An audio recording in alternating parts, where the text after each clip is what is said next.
wisdom upon our activities, that our affairs may reach a successful conclusion. Thank you for being our source of guidance today, and I will pray for drier, that everybody remains dry and that the snow's not very bad. Amen. Amen. I pledge allegiance to the flag of the United States of America and to the republic for which it stands, one nation under God, indivisible, with liberty and justice for all. Thank you, Kathy. And staying with our normal routine, even though this is a work session, we will entertain a public comment. But first, I would like to have a approval of the agenda. Move to approve. Second. Any discussion? All in favor, signify by saying aye. Aye. And now, would anyone like to address us before we get into the work session from the public? All right. I will turn the meeting over to Commissioner Schmidt, and it'll be an interactive type meeting. Yes, this is what I refer to as a work session, and it's going to be an informal discussion about our our improvement list, capital project list, that through the budget process, we've gathered recommendations from various department heads as for items to put on the list. And each commissioner has that list and a summary of that list. And today is a day that we were going to discuss priorities of the list. What I would say going into this is that the intent is to use the $8.8 million that we will receive from the federal government in ARPA money, which is American Rescue Plan Act money. Our list, I will say, includes the $13.2 million 800 megahertz radio system, and so our very preliminary guesses / estimates of uses comes up to $21,751,000. So as you know, that's more than our $8.8 million. So this meeting is to kind of to discuss among the commissioners and get input from concerned parties as to what items are a priority and how we're going to go forward. I do have a question. Yes. Commissioner Schmidt, first question is, on this question, have the commissioners come to consensus as to whether we're going to tap and spend the 8.8? I've heard rumblings that maybe we aren't, and I would like to make it clear now that we are or we aren't.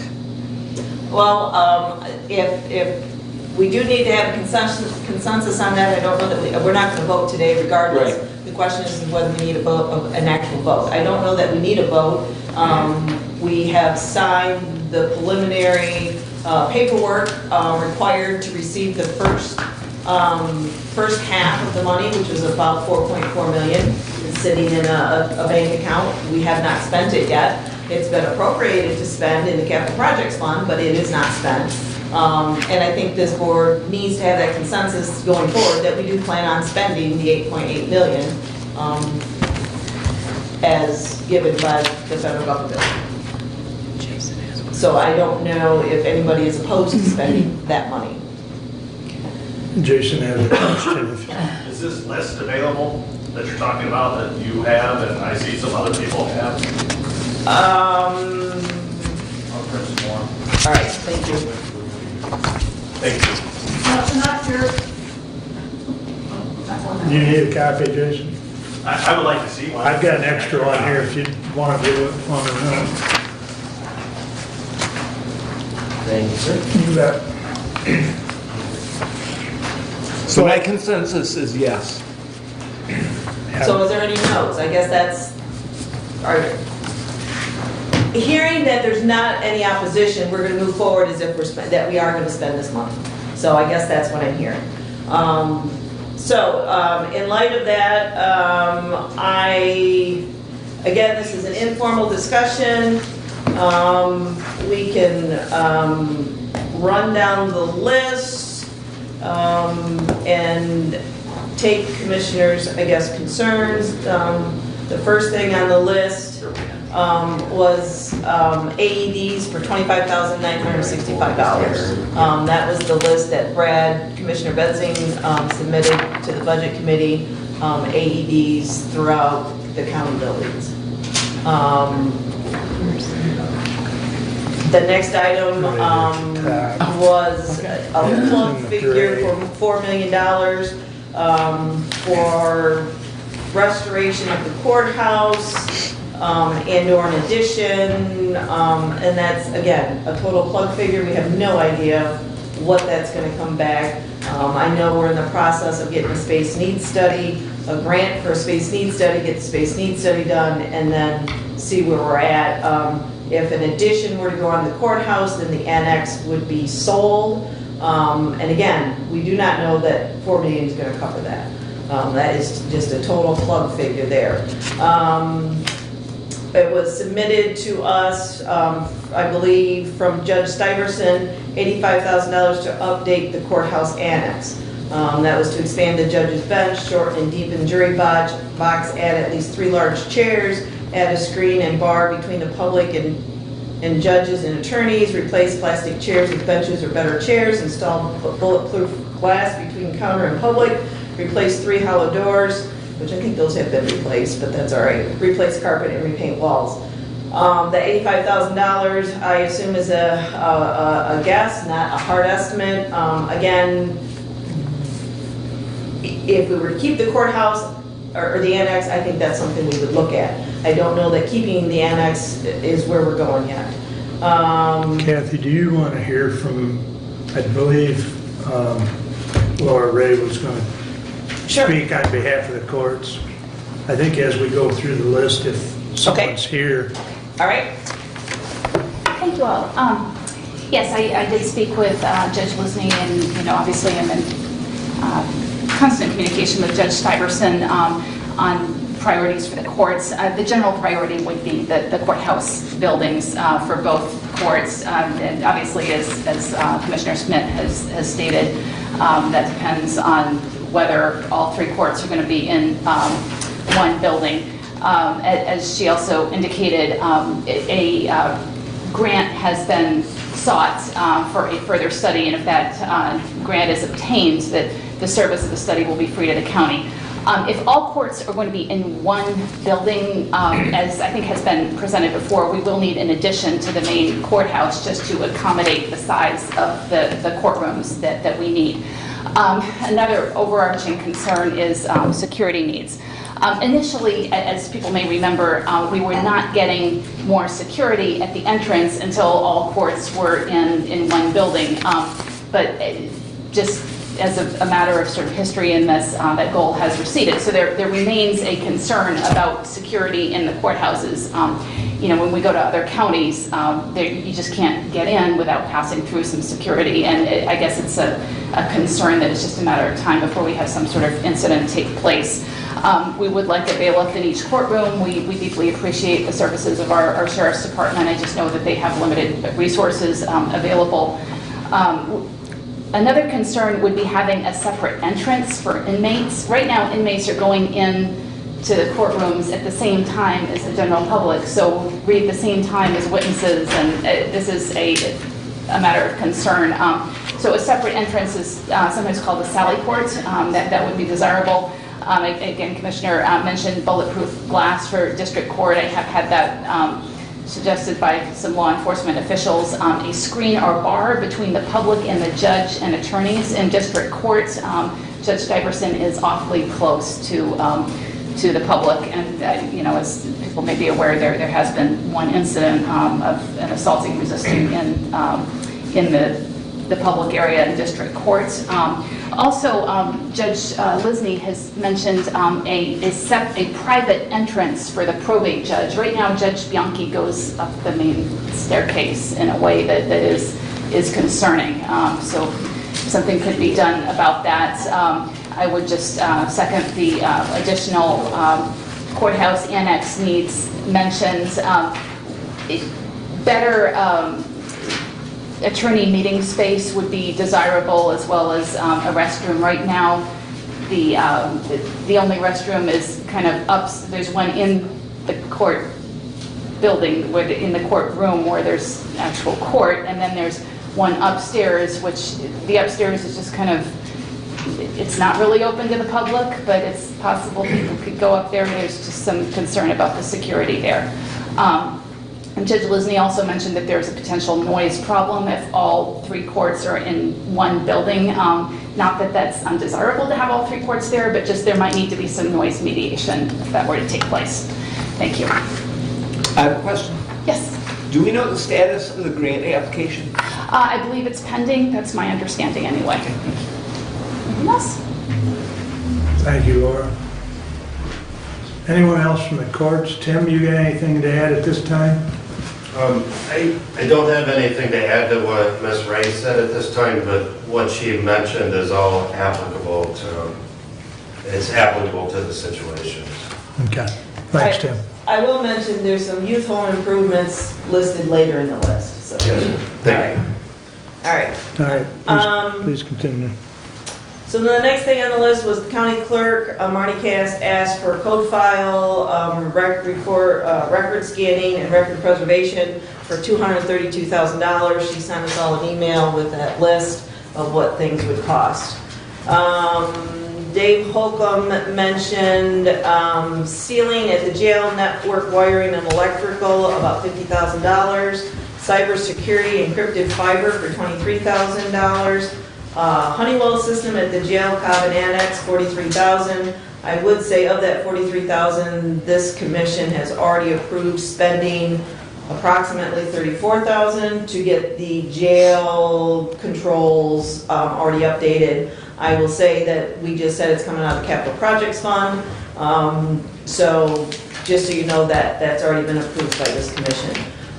Dave also mentioned a SAN and a VN wear cluster for $100,000. I have no idea what that is.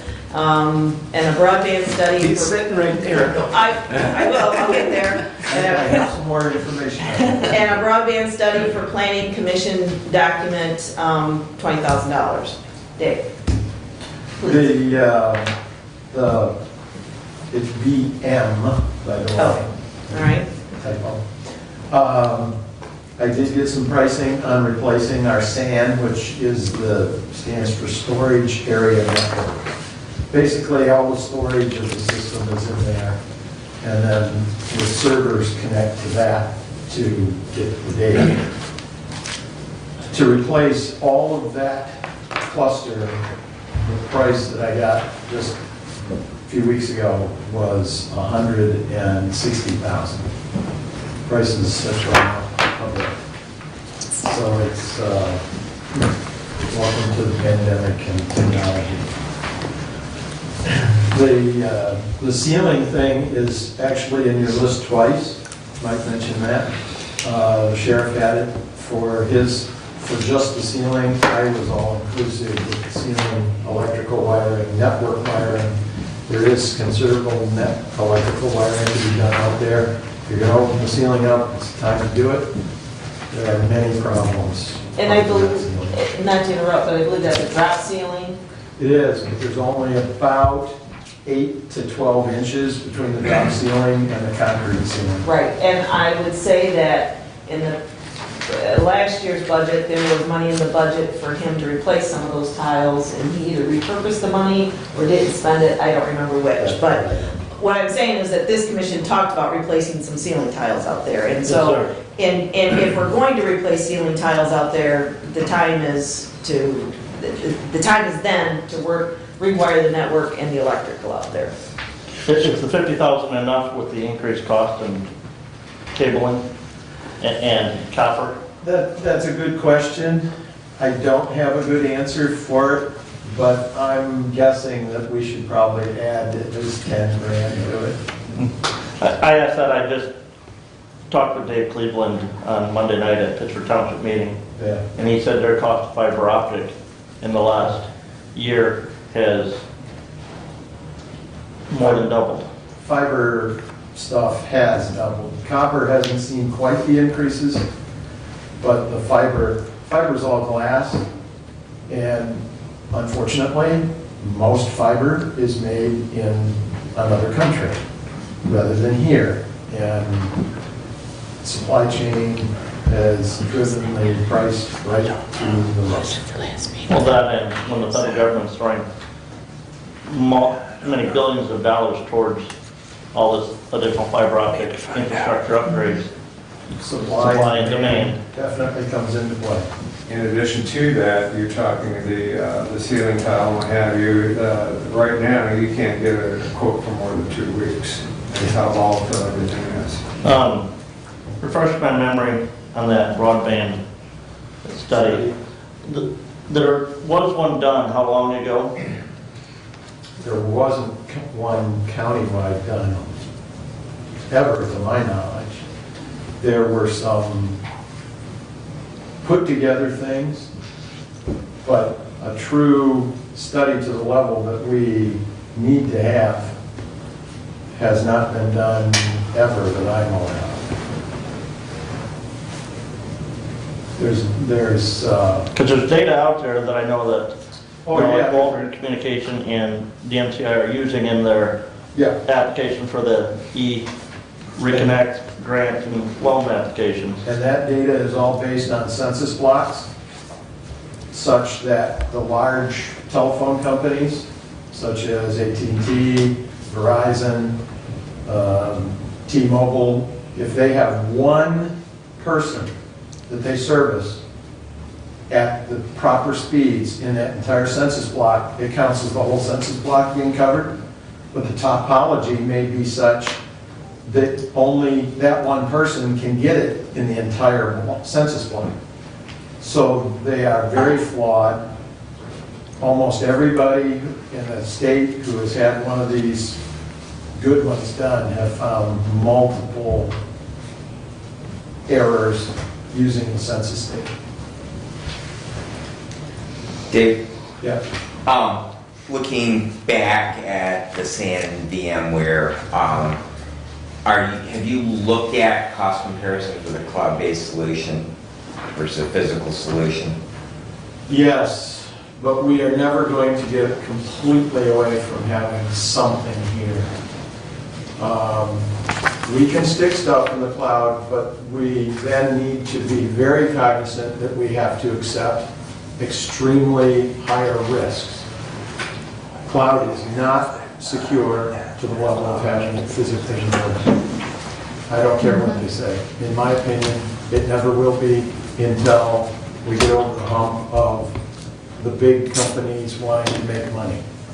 That's never going away. That's why companies are in business. That's right, and I don't blame them for that. But in my role, my job is to keep the stuff safe, not to make money. And can we move some of the stuff? We already have our email in the cloud. It's hosted by one of the ISPs. This is a broadcasted meeting, so I'm not going to let the bad guys know all the gory details. But yeah, our email is already out in the cloud. Is it in Microsoft? No, it's not. And we can, but that's not where the big savings is. The big savings is in storage. And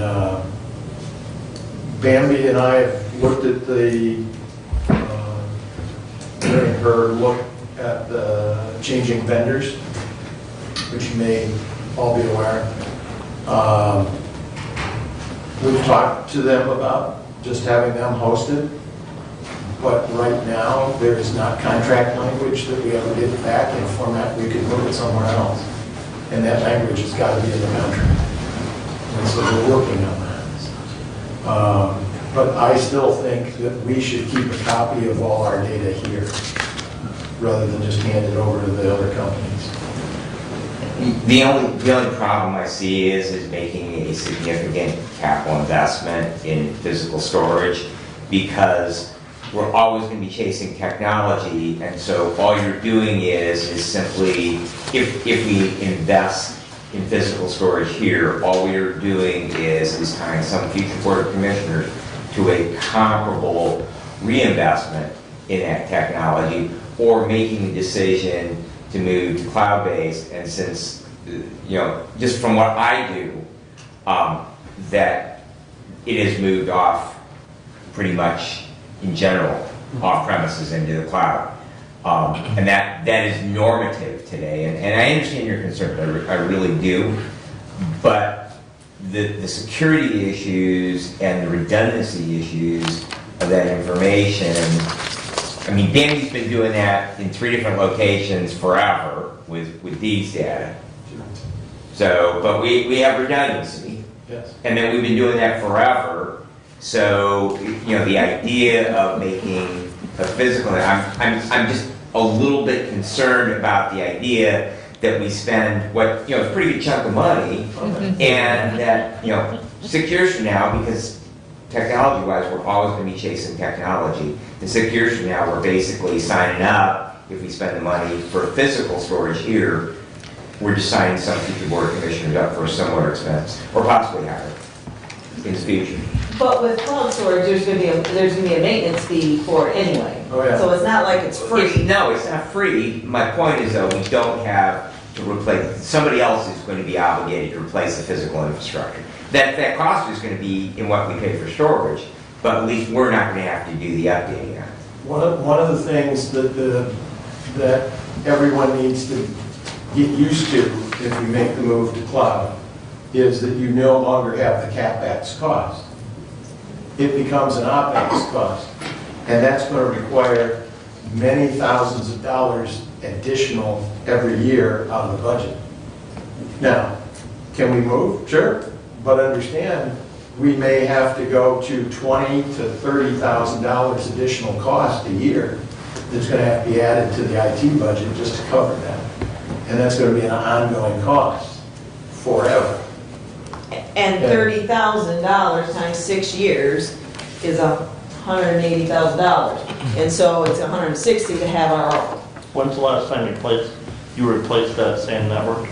6 years ago when we put it in. So I think it's Every 6 years, you're looking at. Well, the problem with it still functions fine. The problem we have right now is the company that is the actual sand went out of business. And I'm not going to buy that way again. I'm looking at a company that will be around.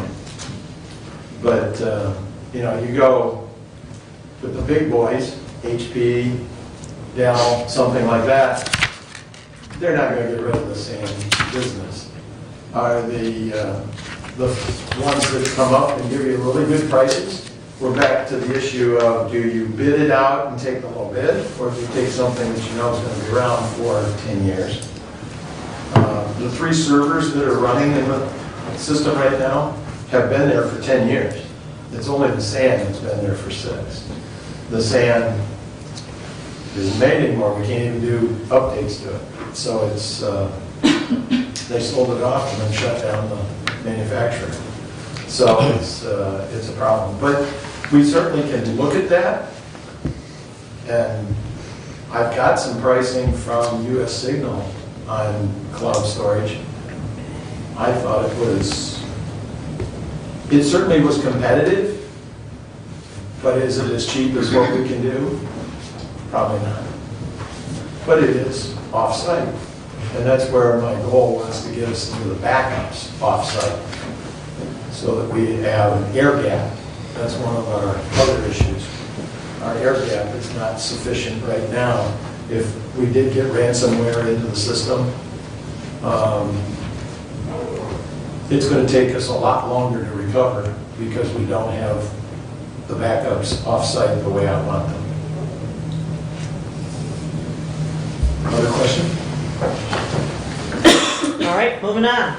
Commissioner Smith, Yes. I really hate to jump in front of anybody, but if I could do my thing and get the heck out of here, change my clothes, put my boots on, and I'm getting a lot of calls. All right, that's Is true. that okay? Okay, drains requested a $406,000 new building. Thank you. I'm having a hard time even sitting there, so. Yeah, so our building is showing its age. I'm researching it right now to try and find out when the building was actually built. We're guessing sometime in the 70s, but we've had issues with the roof. We always have. It seems to be getting worse and worse every year. As a matter of fact, I couldn't even sit at my desk this morning because water was dripping out of the light socket on my desk. So the maintenance departments, they've done what they could to try and Band-Aid things as best as we can. It's just, the roof is pretty bad. The maintenance department did get an estimate on the roof of the current building, roughly around $90,000 to put a new roof on. So of course, the thought and the option of updating facility has been on my mind for quite some time. It's, as you guys know, we do our own maintenance on the county drains. It's a major part of our operation, and something that we hope to continue to do for many years. I feel it's a great cost savings to the county taxpayers. And this new facility would help house all our equipment, keep our assets in good shape. We have about $1 million plus or minus of equipment that we can't fit even a fraction of that in the current building that we have. So the facility was purchased in '99. That's when the Drain Commission moved out there, just for your information. I really don't have a whole lot more on that. Does anybody have any questions? Can I add one thing into it? Sure. Along with this building, it's a steel building with steel structured posts. They're rotten off. It's become a situation where we're gonna have to do something soon. So that kind of answers my question. Are we going to keep that building? And it sounds like that building needs to be demolished That's afterwards. going to be a tough decision. If we build a new facility, the thought was always to use the old facility as storage. Now, there comes that question of, is it cost effective, or can it be repaired enough to just use as storage? I think at this point we cross that bridge when we get there, but that was always my thought, is to continue to use it. But the issue with the heat, or the roof, a lot of the issue is the ceiling is not insulated very well. So the heat rises to the ceiling, it melts the snow, ice dams at the edge of the roof, and then the water backs up and comes in. Not So- to interrupt you, but so that's a shingle roof then? No, it is a tin roof, Oh, it is a tin roof, okay. yes. Yes.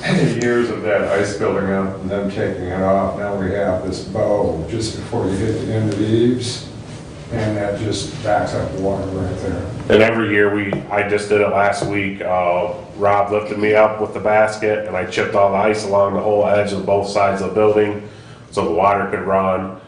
It's been good so far because everything's melted now, but who knows, with all this snow, it's gonna build back up again. We'll probably have to do it again, but we do what we can to make it work. It's just, it's hard to believe that we've been there since 1999, long time. Can't believe it's been that long, but. And the other thing you asked for out at Drains was an upgrade of the ArcView GIS system for $6,000. Yeah, so we're currently working on a version that came out in 1999. This software we use a lot, has all our drains on it, parcel information. We do have mobile apps that we're using on our cell phones and iPads. The older version doesn't allow it to communicate very well. So if we could get new software for our desktops, like if I were to inspect something or map something in the field, it would instantly go to the desktop versions. So there's a lot of advantages with that as well, to get that new software. Will that integrate then with the equalizations GIS? Hopefully, yes. Yes, there's been conversations of getting our drain center lines, our maps, available to the public. And I've been talking with Commissioner Lotiger about that. We're looking into doing that as well. Matt, in looking at the cost of this building, from what Randy's telling us and what you're telling us, and all it does is creates another roof for somebody down the road. I would like to have a demolition cost on that existing building as part of this. I mean, if we're gonna commit to at least have an idea of what the cost to get rid of it, because again, all I can see is if we keep it, we're going to be in that same place at some point in the future, that if posts are rotting off and we have roof issues. It sounds like, to sell me on the idea of a new building, it doesn't sound like the old building is. I mean, I get the idea of a machine shed, but it doesn't sound like it's real viable long term. And one of the things that I just learned as a township supervisor in my time here is anything that we do, if we obligate some future board for the cost, if we don't take care of it now, if we don't address it now, it just means they're not gonna be able to use something else, because that becomes emergent, so. Yeah, would it be, I'm wondering if we should have, a contractor or someone do an evaluation of the building and maybe see how rough they feel it is or what it would cost to repair the posts. Just an option to see the feasibility of possibly keeping it as a storage shed. And how much property do you have out there? 8 acres, I believe. Okay. Do you have money in your budget to hire a contractor or whatever to get that assessment done? I could look into it and see, certainly. At least have an idea of what's gonna cost before we, to decide which, if it makes sense to hire somebody to find out if that building is viable or not. Right. And with his costs on a new building, I would add monies in there for, if you've got a pipe gas, you've got to maybe move the septic system or pump to the, there's a lot of extra costs other than just the building. Yeah, the price that you have is a very preliminary price, to be honest with you. I just tried to get some idea of what we'd be looking at. I know it's not a firm number by all means. How big of the building are you thinking? Around 100 by 120 is what I kind of had in my mind. And the current building is 40 by 70, and then there's a lean-to off to the side where my office is and some cold storage that's 18 by 70. So we're basically 60 by 70 right now. I would encourage any of the commissioners that haven't been out there to go out there, because if you haven't seen it, this discussion's a little mute. Because when you see what he's working out of, there is a need. And if you see the other equipment that's on that 8-acre lot that is not housed, which, as he's already indicated, is $1 million worth of equipment, it should be inside. It definitely makes a difference, especially on hydraulic hoses. Yeah. When they sit out all the time, it's never a good thing. Yeah, and like I said, we've done what we could over the years. We have 3 van trailers out there that we have tile fittings in and some equipment in. 2 of them are about ready to fall over. I mean, we try to make do with what we got. We really do. But, Thank you. and I sincerely encourage you to set up a time and visit with Matt out there. Yeah. because- But not today, right? Not today, please. No, not today. If you come today, you're getting boots and you're coming in my truck with me. Yeah, I think we need more than boots in certain areas. All right. Thank you so much. Good luck on the drainage. Yes, thank you. Thanks, Matt. I guess I will put it out there, is anybody else time sensitive because they need to get back to our weather situation? I can definitely move you up. If not, we're gonna keep going through the list. Okay. Next on the list, was courthouse tower clock, Okay. complete rebuild. You're down to maintenance, right, Kathy? Yes, Okay. 65, yeah, maintenance. I will step in here. I got a text from Matt Shane today. He wanted to come to our meeting, but he had another MSU meeting come up today. One thing he said came to his mind recently was the potential of an E-rail trailer for Hillsdale County. I don't know if that would really come underneath extension or more underneath emergency management, emergency preparedness. E-rail trailer, there's one up in Jackson County. It's loaded, stocked, ready to be dispatched to an emergency situation involving livestock or animals. Yeah, we've trained you on that. He said they just had an accident just last week on US 12 over by 52 where they had to take the trailer from Jackson over there to help confine and move some livestock. So, and he said the cost on that would be about $50,000. It wouldn't be housed at MSU, I take it. The one up in Jackson County is housed at one of the fire departments up there. I don't know if it's Blackman or Leone Township or it is. Well, it's Blackman Leone. So Leone's part of that cooperative. I'm not sure I can find out exactly where it is housed up there, but we do, I mean, if we were putting under the umbrella of emergency management, since they did build a building out there, we do have a building. So an E-rail is what? A livestock trailer? No, it's a cargo trailer, but it comes equipped with, it's loaded, has gates and other, equipment for moving livestock and from any, let's say you have a potbelly trailer tip over hauling hogs to farmers somewhere in Hillsdale County. Just don't want to go down 12. They go through 94. Anyway, go ahead. Sorry. Yeah, you're gonna need some gating and stuff to then move those animals from that trailer to something else. And I don't know if there's generators and lights on it as well.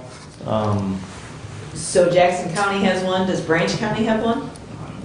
No, And is it necessary that every county has one? probably not, no.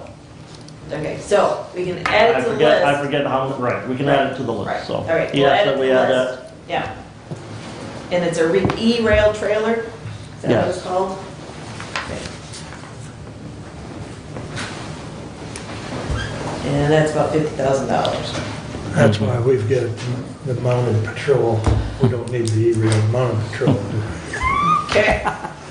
Just fire up the smoker if we have a hog spill. All right, back to maintenance, Randy Finley. Do I want to go down the list and you hit on the list? No, okay. I've been in contact with a company that specializes in restoration of courthouses. That's what they do. And they are a company that can go from top to bottom, whatever needs that the courthouse would need, including interiors, that sort of thing. Even alarm systems and camera systems and everything. They're capable of doing this entire thing. And the reason I bring this up is I've got quite a laundry list right here, and they're all things that our Deer Sweet Courthouse needs. And we are to the point right now, kind of a tipping point on a lot of the repairs on this building. We have, if we don't do something about it, we're going to start losing major structure on it. So that's the reason I bring this up. That's the reason we have a company looking at it, and they will actually give us a recommendation. And then whatever the board decides, if you want something different or whatever, they're able to come up with a recommendation on it. And if we did go with a company like this, they would, they're the ones that would put it out for bid. They're the ones that would be the generals on it and that sort of thing. But we would guide them when what we want.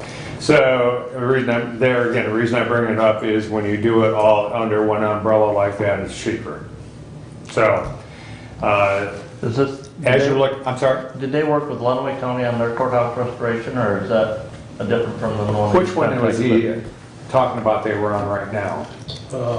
Saginaw, Genesee, what's the other one that starts with an S up that way? Shiawassee. Shiawassee was the one that Yeah. were, So the Lenawee County just did a Yeah. complete courthouse restoration. I don't know who, I don't know I'm who would have not been the sure. general it contractor was on not that. this. I don't think it was this company, no. But, that's, with the laundry list that I have and everything, that might be a viable option to have them come in and take a look at it, and they're more than willing to come in and give their opinion. And then again, if we decide to do more, as the courts are requesting, they're able to accommodate that also, so. And Randy, you had gone through and did a breakdown on a bunch of different items here. I'm gonna guess that some of those would also be considered part of the $4 million that the circuit court judge had put in on the list. The circuit court judge did not put the $4 million in, I put that as a placeholder. Okay. She asked, she asked for the items on here, I just But- put in a $4 million placeholder. some of those And I did items on that. there, Randy's detailed out a little bit more on. Well, Well, no, the $4 million, for me, that placeholder was more for the addition. And knowing that we still had stuff on here, I think the courthouse in the addition, we have about $840,000 of courthouse items on here. So you got about you got about 4.8 million right now on this list towards courthouse. And until we have some expert advice, we really don't know what that's gonna be. Some of these items were potentially duplicated. I thought we got some of the duplications off. But again, that's what we're looking at. And again, we don't know if it's gonna be 4.8 million, you know, if you do just renovate the courthouse and keep the annex, you know, what's that renovation? I'll bet it's gonna be more than $840,000 to renovate the outside of the courthouse and finish the inside, if you don't put any addition on. Some of the things are repetitive, and some things are not really, like restoring the courthouse to its original height to the ceiling. We just put in a brand new HVAC system in there that accommodated that particular spot, and now we're talking about raising the ceiling. That throws a quarter of the building HVAC right out the window. You know, so there's some things in there that are possibilities and some things that are not really all that viable. Some of the other things that are repetitive, when I'm talking about, she's got on here restoring historical, replace ceiling and broken windows. I'm talking about the entire courthouse windows, not just her courthouse or her courtroom. So there is repetitive in there. Also in the annex, replacing plastic chairs with benches, that's already been done. Replace hollow core doors, that's in the process of being done right now. Some of this is already being done. So, but what I would suggest in this for the courthouse is I would like the commissioners to give me some general idea of the extent they want to go on repairing this building, and then bring in this company and have them give us a general idea of which direction we should go, would be the most viable way to go. And I think that's important. In my opinion, the roof is a given. That's something that you're gonna do one way or the other, whether it's with this money or with other money, you're gonna end up doing that. So, but everything else is kind of up in the air, so. Yes, sir. So as far as the courthouse top to bottom approach, I don't think you need us to say, get that information. I think we need that information, and then we go from there. In the exterior now, what do you want me to do with the interior? Nothing's really been decided on the direction of where you're going on the And part of interior. that's tied to the space needs study that we're gonna have, you know. So if you want me to talk strictly exterior for right now, I can get the ball rolling with that and give some ideas of what that's going to entail.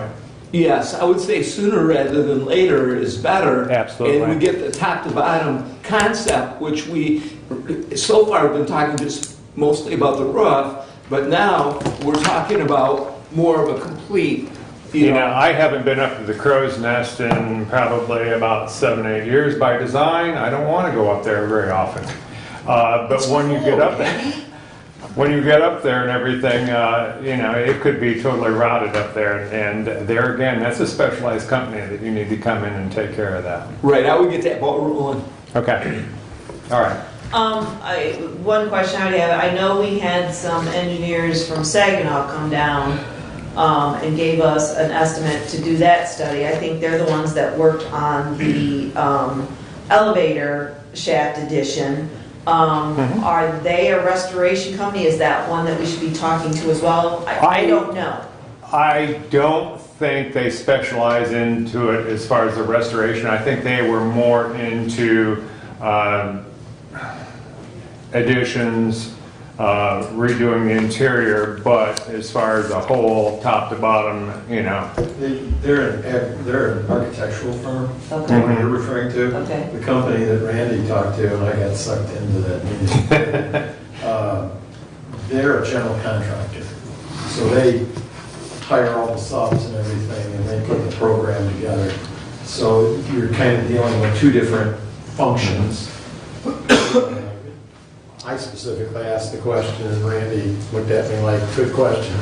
But they'll hire an architect once they come up with an overall plan. So that, and they'll take care of all the bits and pieces. And they have people that they deal with that are artisans in this and in that, and then a different one for this. So they're more able to encompass more than one company that, that's their thing. What surprised me was they actually had some kind of contact to work on the clock, Yes, because that is one that's difficult to yes, find. that's hard to come up with. So you're gonna work with this company to get a preliminary estimate of what it would take to refurbish the outside of the courthouse top to bottom, and then it would go out for bids? Yes, it would come in front of you as a program, and you would decide, and then if you chose to, they would send it out to bid, they'd take care of all of that. Okay.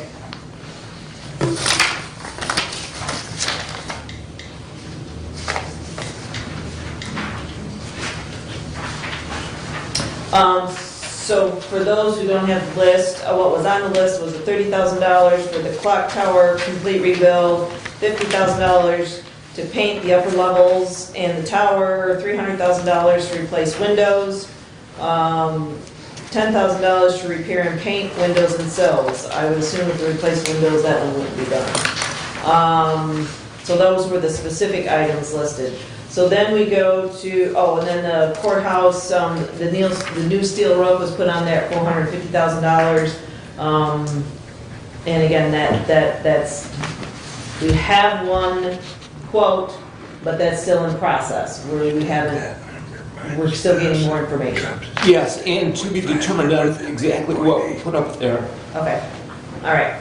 But still, that cost is probably gonna be $450,000. Yes. Maybe a little more if you get gutters and downspouts and stuff have to be fixed or replaced. All right, moving on. Then we have the DHHS building, new carpet, $40,000, steel roof, $300,000, new heat pumps, 28 pumps at $3,200 each of $200,000. In addition, the list that I had received, I have needs updated with new control system. I'm assuming that's the heat pumps.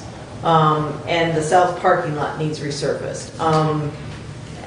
We don't have amounts for those. My question there is with the DHHS building, are those our costs or the renter's costs? They're going to be our costs. Randy, and that leads to my next question. I mean, the state we know has not been in person for a year and a half, and therefore they're not using a whole heck of a lot of that building. They've got, from what I've heard, varying numbers, 3 or 4 people in that building every day. They do have some meetings out there, possibly when they have to have face-to-face. But when I look at the price tag to put it into that building, are we going to have a tenant out there, at least that tenant, or are we going to have to repurpose that building and then have whatever cost for it? I mean, some of these things are not going to go away. I mean, the parking lot needs to be repaved. We're going to have to heat and cool the building regardless, but my concern about looking at this list of things, number one is we're a landlord and these are ongoing. I mean, those things wear out, so we're talking about one-time monies that, to do the cost for repairs on that. But the bigger question for me is what, if any, discussions have there been about the long-term tenancy with Department of Health and Human Services? We just were notified, and I just signed the paperwork last month that they are staying for another 5 years. Okay, so they're committed for 5 more years. There's no negotiation on that, by the way. When they say 5 more years, that's the end of that discussion right there. So, However, at the end of 5 years, that ends. then that ends the program. it opens. Right. Yes. Right. Then everything's up for grabs. So their contract gave them the Yes, That was the tenant's option for 5 years. yes. Yes. They had like 2 or 3 of those right in a row, and they're Since inside the last one. 1995. Yeah. That was a real sweetheart contract. Now, Contract the was thing with poorly the done. building, you know, no matter whether they stay or they don't stay, we still need the roof. If they stay or don't stay, we still need to update the HVAC system. It's coming end of life. The water tower left us about 8 years ago, and we had to replace that then.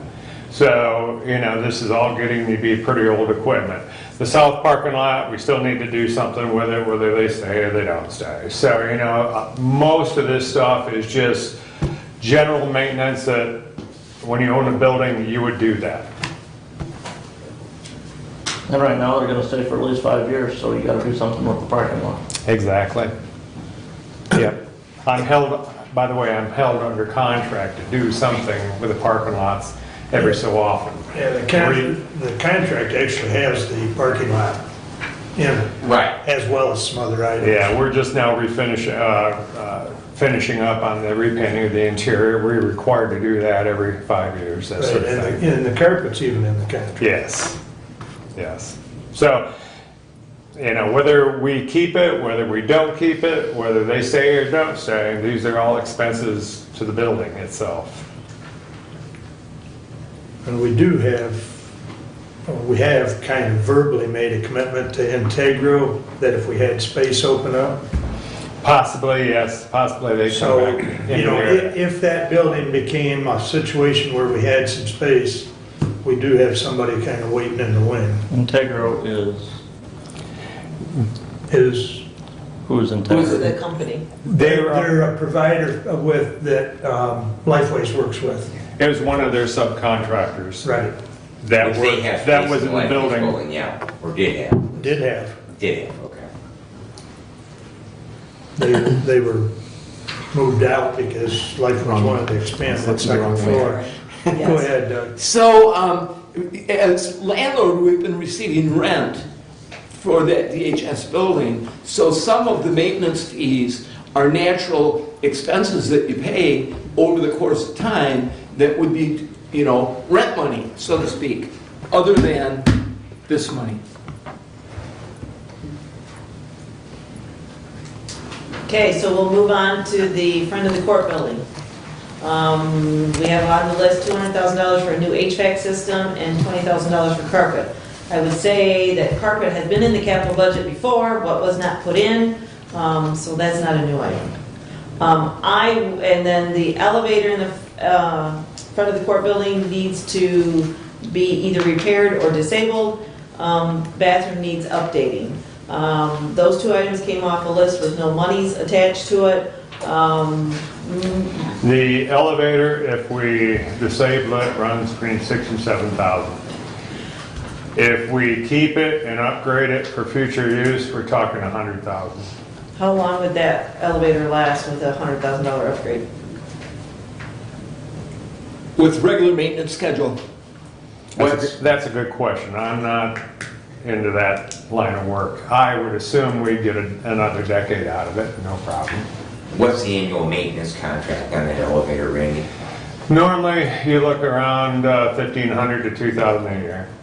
So if we spent 7 to disable it, we'd recover that in 5 years. Correct.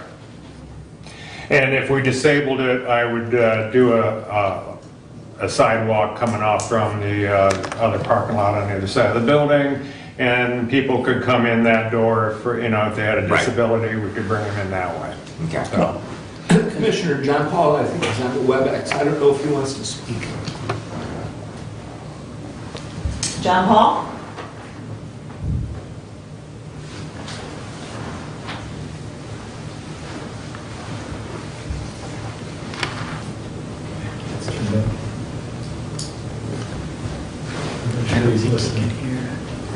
JP, do you have anything you want to say? John Paul?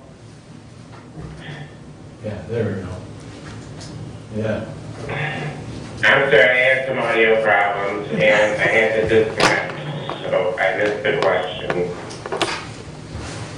The question, we were talking about the elevator, whether we should decommission it or spend $100,000 on upgrading it.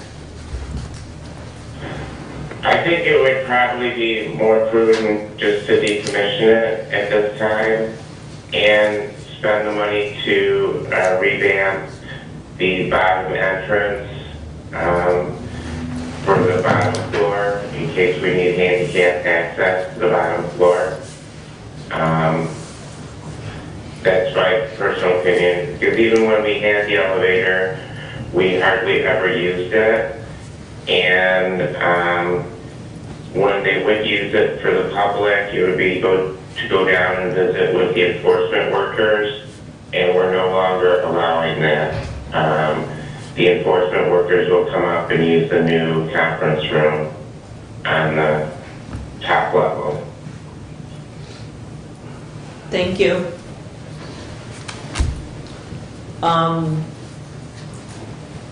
And then the bathrooms was on the list for updating. The bathrooms, I would expect to spend roughly 10,000 for them. All right.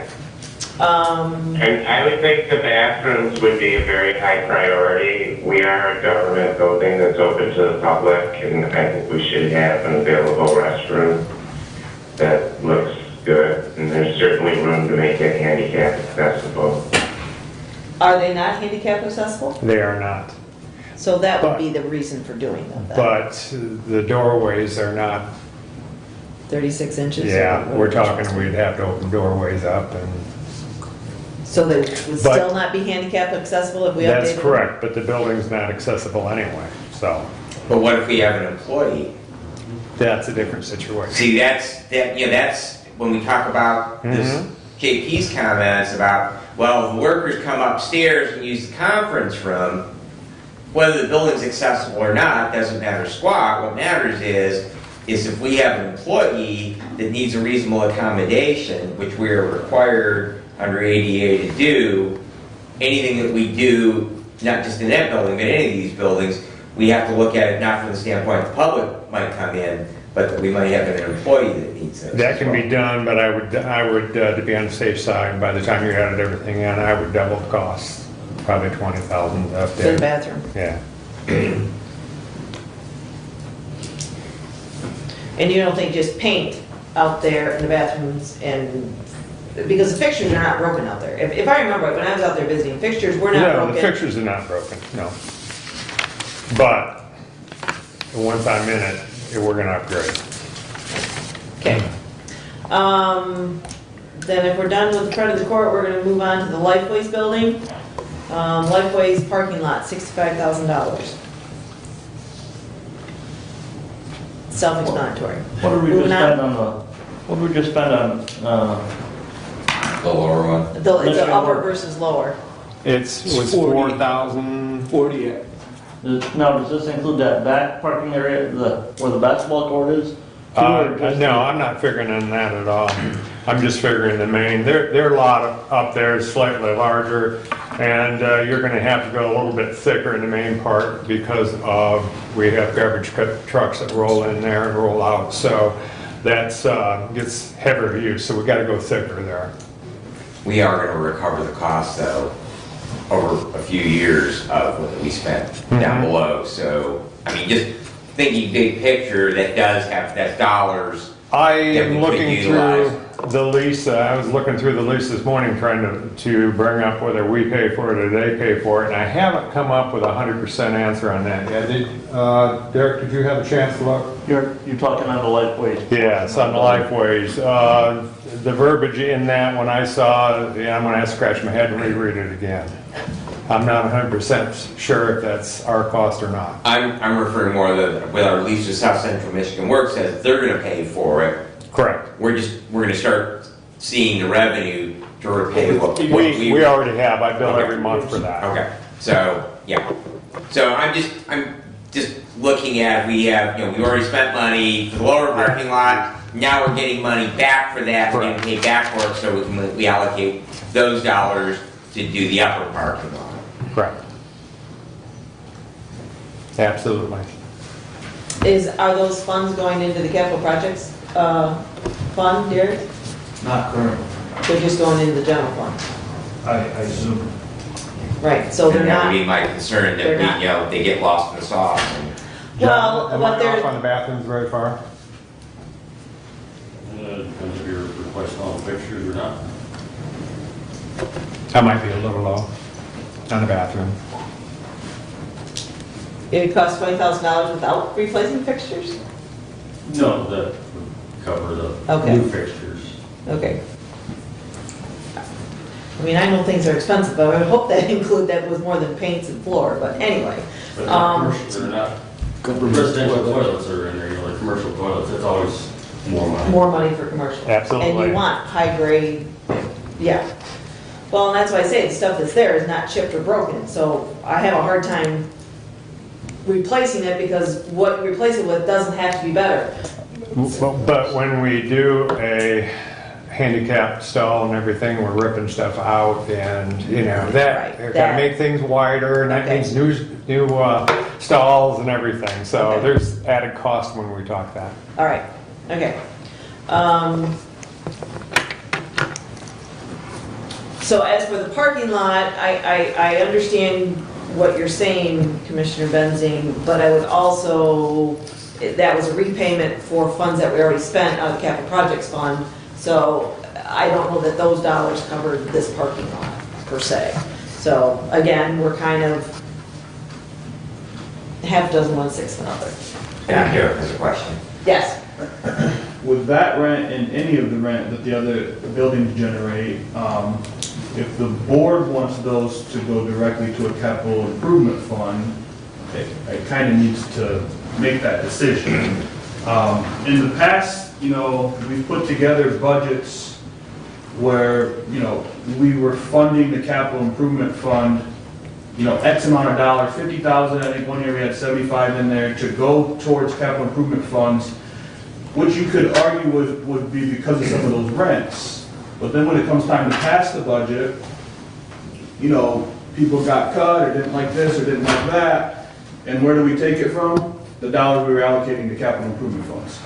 So it really is up to the board how much money we want to take from those rents, because you're funding your general fund budget with some of that money right now.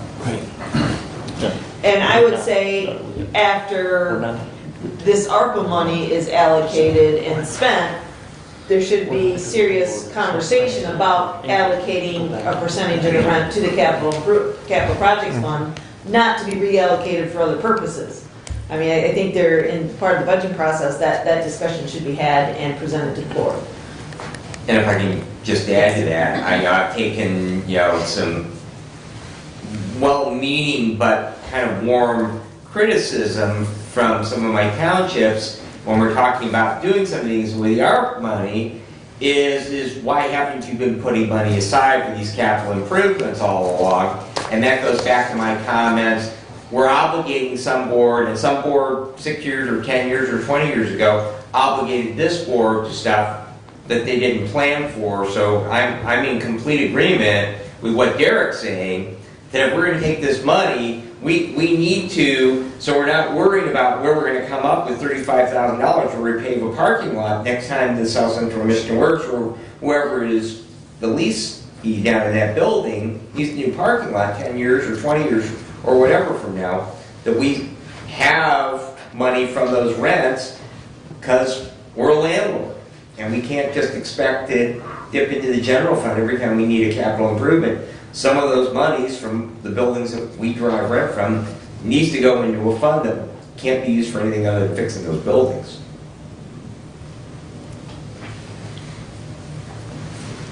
Very good, moving on. The sheriff, we had a parking lot at $60,000, an HVAC control system, which this is that duplicate of 43. We've already obligated 34 to go ahead. And as you see, the jail only was on here at 29, so again, kind of a triplicate per se. The ceiling tile, that was that was 25,000. I think that was also included under IT, which Dave mentioned was a duplicate. And his included the electrical at 60, whereas this ceiling tile was at 25. An HVAC for the prisoner area at $900,000. I also had a list that had plumbing upgrades with no dollars attached, and the wiring needs upgrade, I think it's already been included. I just put it on here on the list so you knew I had seen that list. So I think we can delete that wiring upgrade. So that's out at the jail, and those would be items that Randy could speak to. Any clarification you need? The HVAC control, of course, we're working on that right now. They've already started work on that. The 43,000 was to include, I believe, the additional buildings. Right. And so we've already spent the 34, so. Right. So the 34 is not an addition, Randy, it's 34 was part of that It's all 43. wrapped into that 43. Okay, that's what I thought. Yes. Okay. So then, yes, Derek? The 34, it doesn't include updates to the other buildings, though, correct? Correct. So you would have another 10 or 15,000 to do that. Should that be on this list by itself? I think that's something we can refine. The reason why I've left it on its entirety is because that 34, we still expect to use kind of that ARPA money to fund it. We said it's coming out of the capital projects fund, but we kind of, ARPA money is capital projects. Right, so should we have 34 for the jail only upgrade and then like 15 for the other buildings or something like that? I mean, Yes, that makes sense.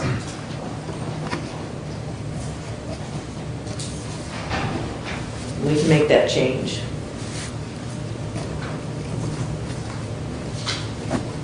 All right. And the jail only, what is that, Randy? The difference in that compared to the sheriff's office? Is that upgrading the controls for the current jail system? I'm sorry, repeat your question. So on there, we've got. 29,000. There's 29,000 for sheriff building, HVAC control upgrade, only jail. Mm-hmm. That I'm breaking that out a little bit right there. And then ended up, I did this a while back, but ended up being, what, 33,000? I think the clarification on that is that if you look at the line above it, when it said HVAC control upgrades, that 43,000 included the jail, which is the sheriff's building, the whole building. But it Also included the Cobb building and maybe one other building. The courthouse. To The tie- courthouse. tie it So all together. that 29 is part of the 43? Correct. Correct. And that's why the 43 it should be about 15,000, and then the 29 should become 34 because we already approved to do what's out. It says jail only, but it's the sheriff's building over there.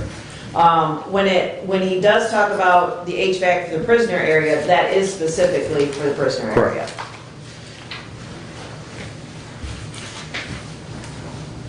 And that cost is significantly higher than what we just spent on the courthouse, Randy. That's, Come on, $100,000 more, about, or Yeah, that's what I'm thinking. $150,000 more.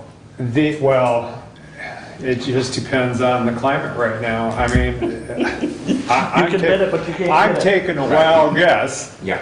a wag, so to speak, and trying to get you close with the environment that we're in right now. There's still a lot of blue sky though. A whole lot of blue sky, yes. Which parking lot at the sheriff's building needs to be paved at $60,000? That would be the one down below, where the facades at, right down that parking lot right there, then up and then around all the way So it to- would be repaving the existing asphalt, is Yes. that what we're? Yes. Okay. And I have been out there a couple of times, not down below. Is it in need of repaving? The part I'm parked on, I would say it does not need to be repaved. So that's a rhetorical question, I don't know. Well, the whole thing needs to be resurfaced if we don't replace it, but the one specific one that I'm talking about is alligated enough where I think a replacement is due on that part. Now, the part that you're parking in, maybe we can just do a resurface right at the top of it and keep on rolling. So it depends. Depends on what you, because like I said, the one that down, where the facade was done, that down below, I did not drive down there, I have no idea. Yeah, that's the That's main the one, one that's that's the one in that's bad really tore shape. up, yeah, Okay. yeah. All right, Commissioner, we have Lieutenant Stuyvesant here. Would you like to say a few words, or? The parking lot is in bad shape. There's large holes in the main entrance that the police cars use, right in the middle of the actual driveway. okay, So it is in bad shape. okay, thank you. You're welcome. All right, if there's no more questions about the sheriff's building, we will move on to the youth home. On the list is steel exterior of the gym and insulate for $60,000. And then from an additional list was gym needs heating and Fluting? Flooring. flooring. Flooring. Should be an flooring update. Thank you. All right, so again, we don't have an amount on there. Do you have, There's a I guess. lot of square footage, and how serious do we want to go with that gym floor? all right, what's on the gym floor now? It is a 8x8 tile, Like an asbestos tile? absolutely. So do you have to take it up or you just go over the top of it? You take it up, Okay, because half of it's coming up anyway. okay, all right. Can we epoxy it, Ray? You can. I'm just thinking that might Have be to take the tile off the box.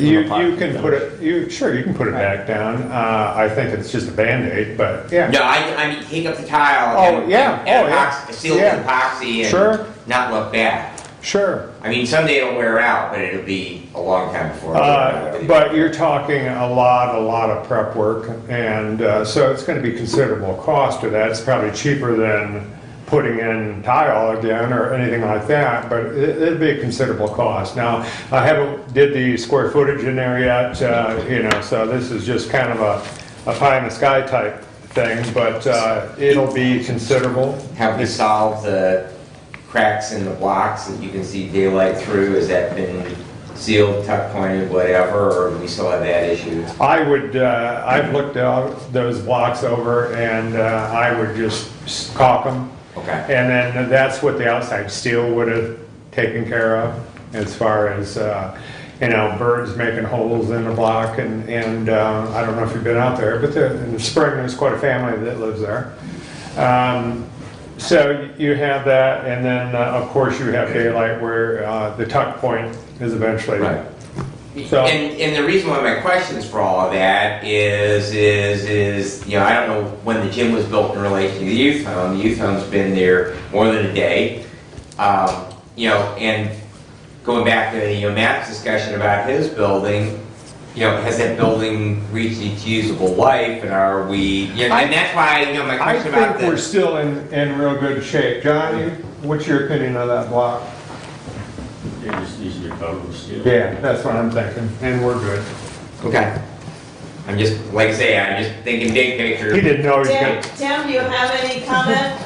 I have plenty, but I'll let, Okay, all right. I will say the floor, when I estimated it in July of 2021, it was around 43,000. And that was to do what? And that was to replace it. I'm trying to remember what I used as a square footage cost, but I think I had $8 to $10. And that was to replace it with the similar tile. Yes, because it is a gym floor with markings for shooting basketball and so forth. You can paint that in. And that was not an accurate estimate. That was. I was gonna say, I don't think you can do it for that. Right. Okay, You might have been 21, not today, you can't. In 24, you might be able to do it for half of that. That's possible. alrighty. Have you seen the inflation Derek? factor with it? I was talking with Tim, and he reminded me of some things he had sent to me that didn't get added to the list. Blacktop for 56,000. Sound deadening for 16,000. Exterior doors for 7,600. And a garage wrap. So there's, what that goes around the outside garage building, every year it pills and needs repainted. And if it was wrapped with aluminum, that would stop that process and probably save money and labor long term. If we're gonna do the gym, just keep right on rolling. Can you say again those three items? Stop it. I'm sorry? Is that the siding itself or the Can paint? you say those variants That would again? be the siding. And then the youth home itself, we need to finish. We started like a wainscot out there to protect the lower blocks. That needs to be finished out and on around the building. With steel. I'm sorry? Like a steel type wainscot? Yeah, we used regular steel on that, and, well, we started there in the front. We redid the columns there in the front that were, in pretty bad shape, and then as far as, that's limestone, so it gets ate away pretty good. And then the front of the youth home's the same way, and a lot of that's because of throwing salt down for the driveway and what have you is not nice to the limestone. And so we wainscoted the front of that. Well, it just needs to be extended on around. Derek, those items again, slow down, please. Blacktop, 56,000. Exterior doors, 7,600. And sound deadening, 16,000. And where would the sound deadening go? Okay, so in the gym itself, there's no sound deadening material. So we have had visitation out in the gym with parents and the juveniles, and the sound reverberates off all of the walls. So the sound deadening material was what you would see in a high school gym when they're playing games and so forth, just to quiet that atmosphere for visitation. The steel doors, I'm listening to the list of items that need work. Some of these items I put on here like a Christmas list, that was what I was instructed to do. Some of them are absolutely necessary. So the sound deadening would be a great help, and that would be something I would put higher on the list. The steel siding on the gym I would put as a high priority. The driveway would be a little bit below that. It's still usable, but it's starting to fall apart. The steel doors, there used to be doors on both sides of that gym that would be open for cross ventilation. They were sealed off. The north side was sealed off when Judge and I was probate judge. The cost of sealing it off was cheaper than replacement, but there's only ventilation on the south side of the gym. So with that Christmas list idea, I put those doors back on the gym. In years past, in my capital improvement, I've put in the new driveway several times, but I don't remember exactly the number I used on that. So it's not on there this time. Yeah, 2021, I had contacted, I believe it was Belson, but there's more than one asphalt company. And the number they quoted me was good at that date and time, based on the current prices. We're talking quite a bit of time since then. Okay. And they had talked to Randy previously and had the measurements and square footage and so forth. Okay. Thank you. You're welcome. Tim, Yes. your desire for a generator out there has gone away? No, I was given authority to buy one through Okay. the child care fund. Okay, so you've dealt with that issue. Yes, it's being dealt with. It has some concern because it's from the child care fund and they don't want to be pushing the limits of it, but I have been given authority for it.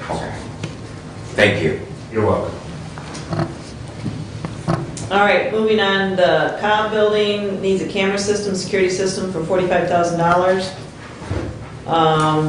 The garage, the items on there are 4 insulated doors at $14,000, a metal ceiling with lights at $25,000, install a loading dock for $25,000, and replace original furnaces, and that was from the list that I didn't have a dollar amount for. And I guess the thing that isn't on here, and what I don't remember is the mechanics lift out there. Did we replace that already, or we talked about replacing That it? is the sheriff's department, that's their baby. We have a shared facility there. Correct. So I think the air compressor's mine, but the lift is theirs, so that fell underneath them. So you mentioned something about That they want a larger. That they want, not that they Right. want, okay. They have not. All right. Correct? Okay. Lieutenant Syverson, you have not purchased a new lift? No, there's not that. That was my understanding. Since you're here, I wanted to verify that. Thank you. So probably a That list new is quite old. lift should be added to the list. And I think there was a dollar figure attached to that, wasn't there? I'm thinking it was around $15,000. That sounds about right. I All think the right. biggest issue is that lift wasn't designed to be working on like the drain commission trucks and the maintenance trucks. Yeah, it's a 10,000 pound Right. lift that's there, and it really needs to be more. By the time you get one of our trucks on there with a plow and everything on Right. it. Right. So I guess I wanted to mention that, put it on the list, not, put it on the list. And so for furnaces, you'll have to get us a number for furnaces for out Yeah, there? it's, that won't be a huge cost, but I would say it's gonna be roughly 5 apiece, and we have 1, 2, 3, 4. Those just unit heaters, Randy? Yeah, they're just drop-down furnaces. Yeah, they're not very expensive. Yeah, So about $20,000? yeah. Is that what I'm Should hearing? cover it, no problem. Okay, all right. So the next thing is the health department parking lot, and that's the health department parking lot, not the other parking lot. I always get See, and confused. we've had discussion with the health department, we think that's the health department's, Okay. So we- that's part of their lease. And then the reason I didn't put that in is because they have 3 parking lots right there, and 2 of them really need it, the third one doesn't. Right, So, yeah. you know, yeah, I didn't put in, and then it being their responsibility, you know, it's, And the question would be, and that I would have is, if we take that extra parking lot there off of the MSU extension lot, and we hook that up to the front of the court building, lower entrance, well, now is that a shared parking lot, and now that now becomes it partly our is responsibility to maintain. technically, it is the health department's parking lot, but on the flip side, we're not only talking a car or two now and then, so I don't see that as being an issue. If it is an issue, I'll have to do some wheeling and dealing with it. So 2 of our lots, we're gonna get more information as to who has to pay, whether it's their responsibility or ours. Derek? When we signed the new lease agreement with the health department, if you remember, they used to own the building. Then, once the bonds were paid off, it reverted to us, and they wanted to rent it from us for $1 a year or something like that. This is something they had worked out Yes. with St. Joe. With us, we worked out something a little bit different. It has to do with, us getting to keep MSU Extension there, rent-free. Well, it's our building now, right? So us getting to keep them there, but them getting to collect the rent from the other areas, and they had to set aside $12,000, I believe, a year for capital improvements. And we It's missed it. 24, I do believe, Derek. $2,000 a month until the capital improvement fund for that building gets to $72,000. $72,000. So, within a few years, they should have $72,000 there, and anytime they expend any of it, it goes back to the $2,000 a month until they get back up to that 72. And it's to do things like this parking lot. So I haven't read it since it got passed, but my belief is that the parking lot will be their responsibility. Yeah, to cover. and again, That's the way serving I on that remember. board, I'm quite sure we feel that at that board, that's our responsibility. It's like, the health department will be voting later this month on spending $7,000 to repaint part of the interior of that building, which is coming out of that capital improvement fund money, so. Yeah, I remember that the parking lot was part of the issue at the time, and that's what we're pushing on to, so that's the way I remember it also. So the parking lot shouldn't be on here anyway then? So a good, Correct.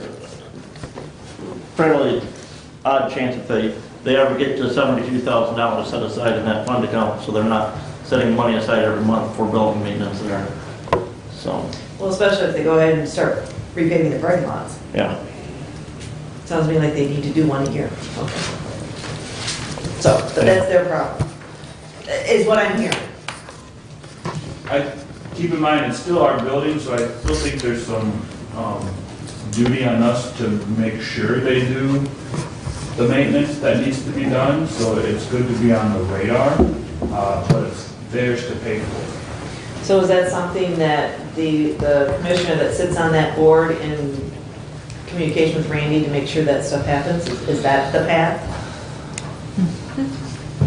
Can be. Well, because, right, because we have two commissioners on that board. Right. Okay, so between the two commissioners and Randy that can make sure that stuff happens? Yeah, and I know one of the things that we've talked about there is something more on the exterior of the building, better than the wood fascia and soffit that's there. Updating that to reduce on annual maintenance costs, so you don't have to go paint it every year, but you can, if you can wrap it with aluminum. But right, that's outside of the county's ARPA money, because the health department's looking at Right. taking care of that, so. And they are not seeing patients at the dental clinic because they don't have a dentist? Don't have a dentist. Right. So, and that's the area that they want to get painted right now, while there's not a dentist in there. Okay. And the biggest reason for my question is the lower parking lot. I mean, we think of it, those of us that go to functions and the community spaces at MSU Extension, we think of that as MSU's parking lot, but we also have to remember they have a tenant down there at the end. So realistically, and that kind of led to my question about are they seeing patients or not? Because their desire to fix that parking lot, if that parking lot, the lower parking lot needs repairs, their desire to fix that may be directly proportional to how much use it's seeing from their clients. They have not been seeing dental patients there, Okay. but they have been using that space, 3 days a week? For anybody that would want to come in and get a COVID test. They have they've had a third-party company working out of that space to provide, So they are utilizing that space then in and the out. health department still is, Okay. yes. Well, and even in the MSU end, the MSU has their office, but that conference room isn't MSU's. The conference room is shared between the health department and MSU Extension. Right, so there are other uses there Yeah. other than just MSU Right. people on that end, is my point I And want so to the make. health We department pays for the cleaning of the entire building. You know, as far as the conference room and everything. Right. Okay.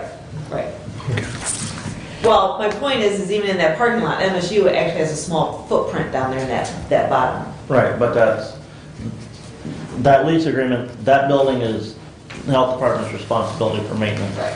All right, Correct. okay. Even the snow plowing and everything, their Okay. responsibility. So that parking lot will come off this list.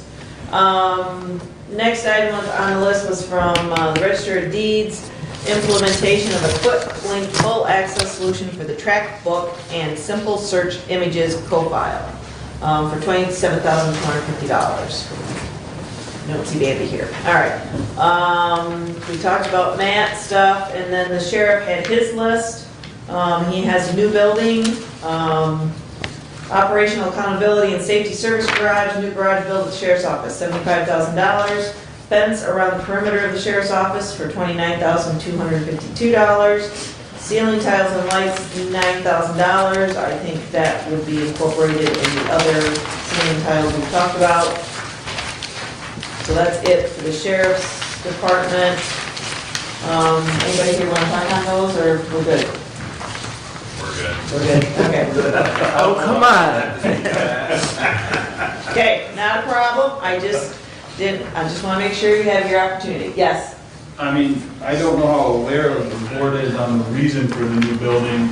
I do have a little insight from talking with the sheriff, if you wanted me to touch Sure. on that briefly. Go ahead. He wants to house the mechanic right there on his premises. He wants to build a new building to do it, rather than shuffling cars back and forth from the garage to the sheriff's department. I had a couple concerns with it. One, I didn't know if $75,000 was realistically enough, especially if you start doing plumbing and things like that. He had mentioned trying to do a garden hose from the jail building for running water. I don't know how realistic all that stuff is, but, and then the other concern is we still would be sending cars out there from here. for cars that are worked on here, but probably not nearly the frequency that police cars are going down there. So that's the reason for the new building request. And he'd probably do it a little more positively than I just did it, but. And since Derek speaks to that, I agree with you, $75,000, you would be hard pressed to build a residential two-car garage for $75,000 in today's climate. But what I guess my bigger concern is, we're talking about a new building for Drain Commission. We're, talking about, a garage for the sheriff. It seems like they're all county vehicles. And it just seems to me that maybe what we need to have a conversation about is a combined, facilities maintenance building that, is going to be able to meet all of those needs.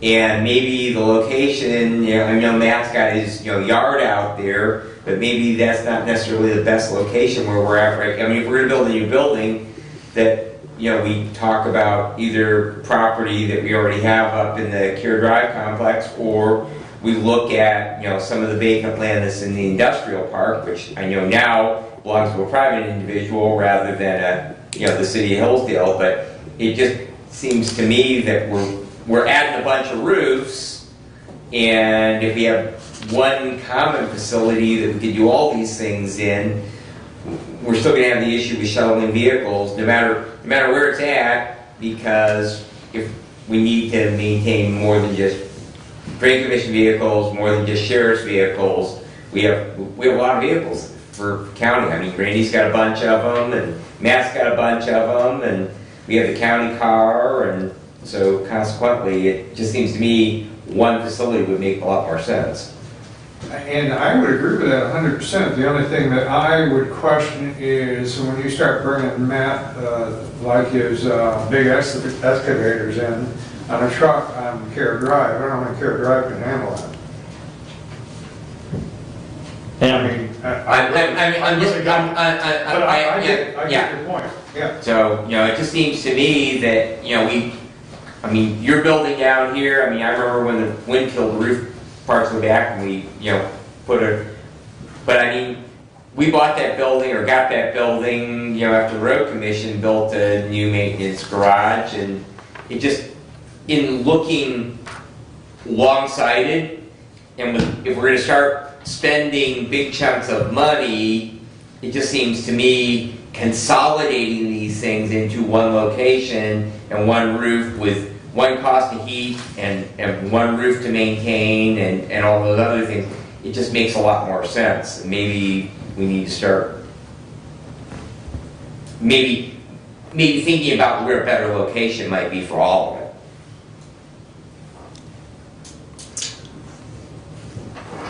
I think Randy makes a good point. Drains is kind of a separate entity, especially with the size of their equipment. Even their trucks are. But there's places we could address that where we already have county buildings. Yeah. Does it make sense to move the drains building from where it is? I have no idea. Yeah. I would say no, because where it's located, he's out there on a class 1 road. He doesn't have trouble moving the equipment regardless of frost laws because of where he's at. And when he's got to move, he's got to move. Correct. So I would say thinking of moving his location as far as his building is not an option. And Because it doesn't make sense that everybody's going to drive out there for maintenance. I would think not, because that's what, 3-4 miles at least out of town? If the sheriff doesn't But want if to we bought drive 6 down acres there, of why would he industrial drive out park there? next Yeah. to 911, Say that again? if we bought 6 acres in the industrial park next to 911 and sold the property out there, then we'd still be in, a Class A road where we could get in and out of. It would be proximate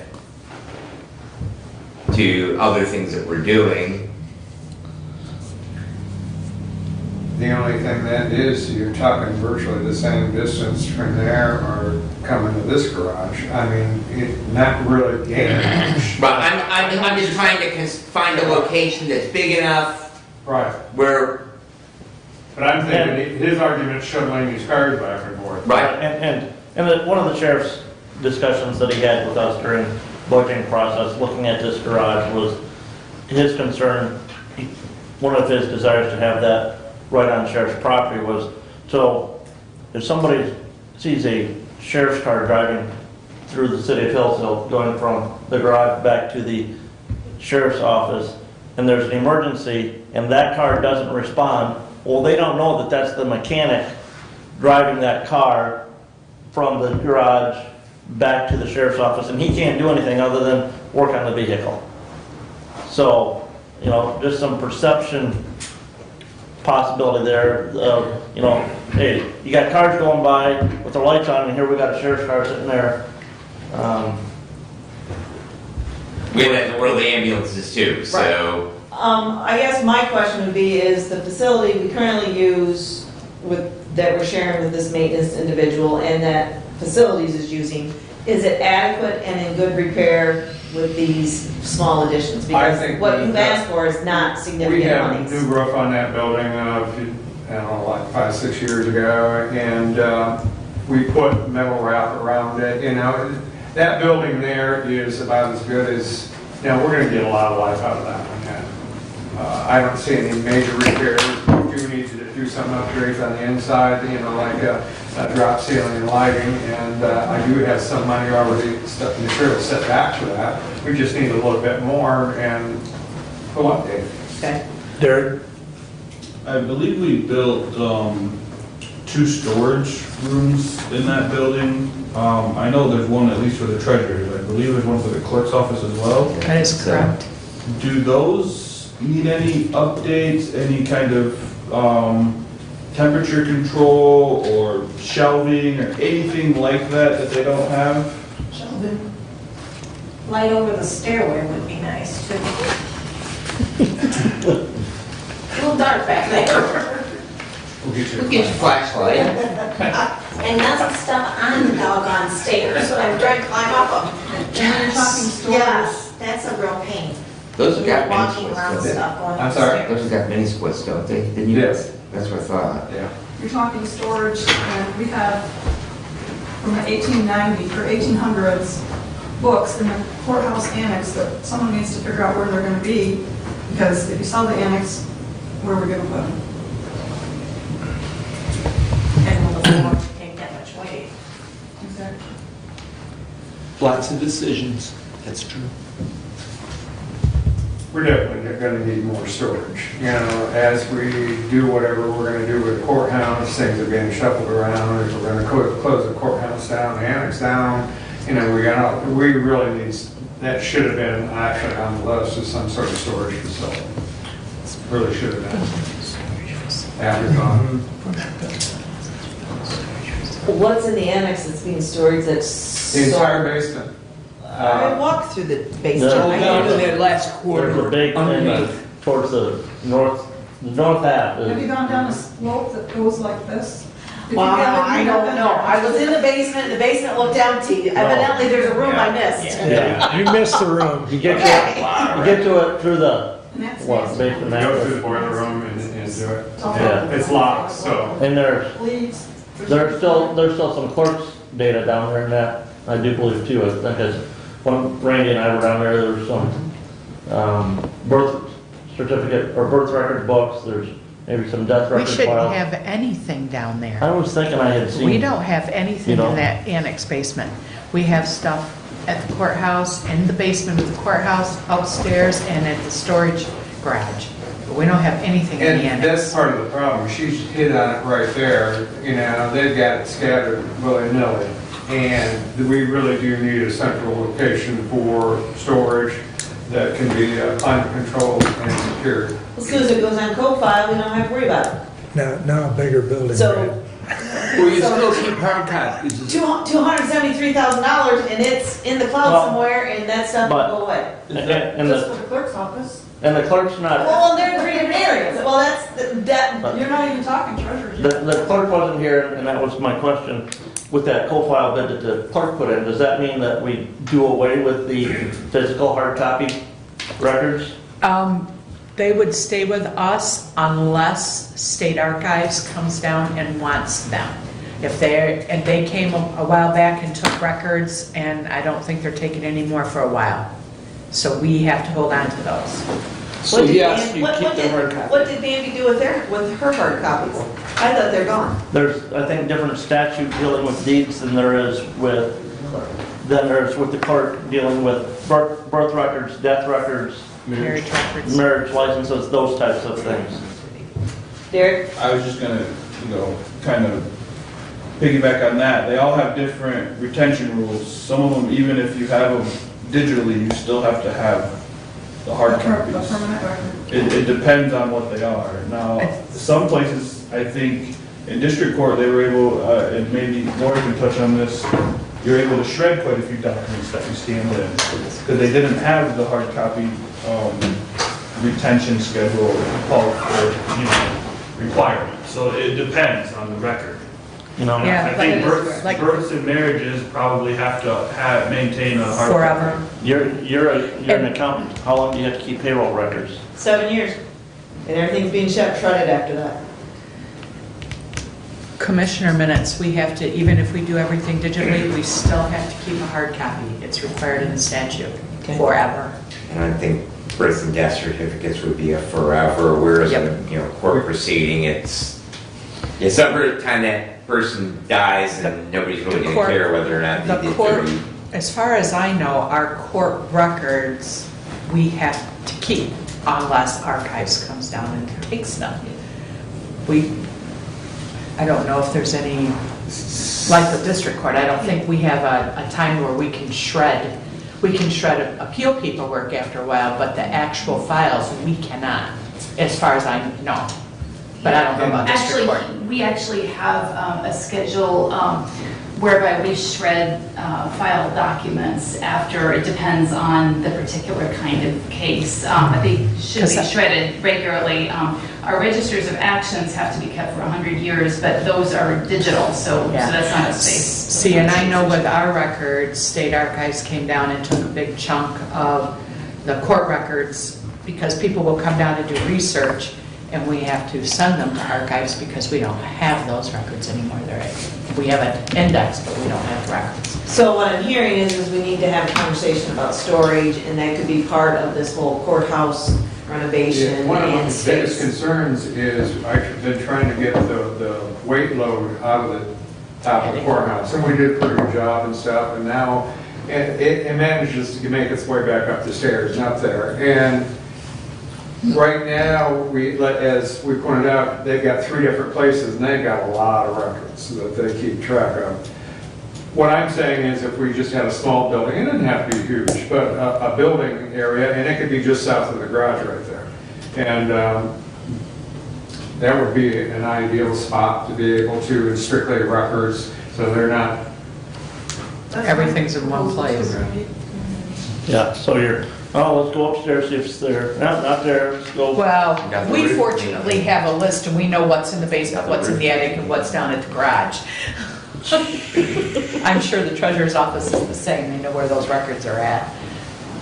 So Randy, just to be devil's advocate on the garage that the sheriff would like out at his location, if the mechanic and the garage facility was vacated down there where you're at, could that be converted to storage, that area? Anything's possible, Yeah. but it's not ideal for it. Okay. By a long shot. Okay. The climate control is awful. Mhm. We'd have to air condition it. Yeah. Well, And then the question also remains is that, is the sheriff's mechanic then going to continue to work on the other vehicles that we have? well, So, and I mean, that's the agreement has been that that's a conversation that's taking place, and, I don't want to throw anybody into the bus or point any fingers, but, we change the sheriff and, policies can change on that, so if we have, the sheriff has a garage out there for sheriff's cars, and we utilize that space down there for storage, so we don't have to change the oil on vehicles. Now we send them out to the GMC dealer or the Ford dealer to get them done, or, Yeah. So, Oh, yeah.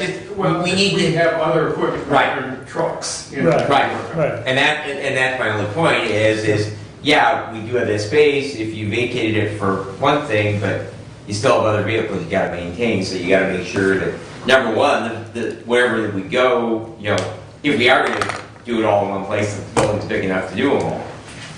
How big of a space are we talking? 4 records? 10 by 20? No. Joking, I know that. Something the size of probably a 3-car garage or something of that nature. 10 by 40. 10 by 20 by 40. Right. Well, I There will. might be limitations there. I think part of this discussion is also whatever happens at the courthouse, because I think there's a couple of vaults in the courthouse that are built very sturdy that are not being used, or not being used well. I know records, there's one in the basement, that I think district court or circuit court, one of the two, cleaned out, and I don't think there's much in there. So is there a better utilization of the space we already have, would be my question. And that's in the basement, and it's heavy duty. Well, If you the first, I'm sorry. I'm being asked to move it wherever I have storage out of the courthouse, and I don't have any storage here. Where am I supposed to go? To answer your question on the vaults and everything, if the vault sets where possibly a felon can get to it or see it, or, that's in the area we're talking, obviously they're not gonna put records and go in and out right there. The other thing is, people are under the assumption that there's records are safe in those areas, and they are not. There is heating ducts, or not heating ducts, but water runs going through there at 70 pounds of pressure. We spring a leak, those records are toast.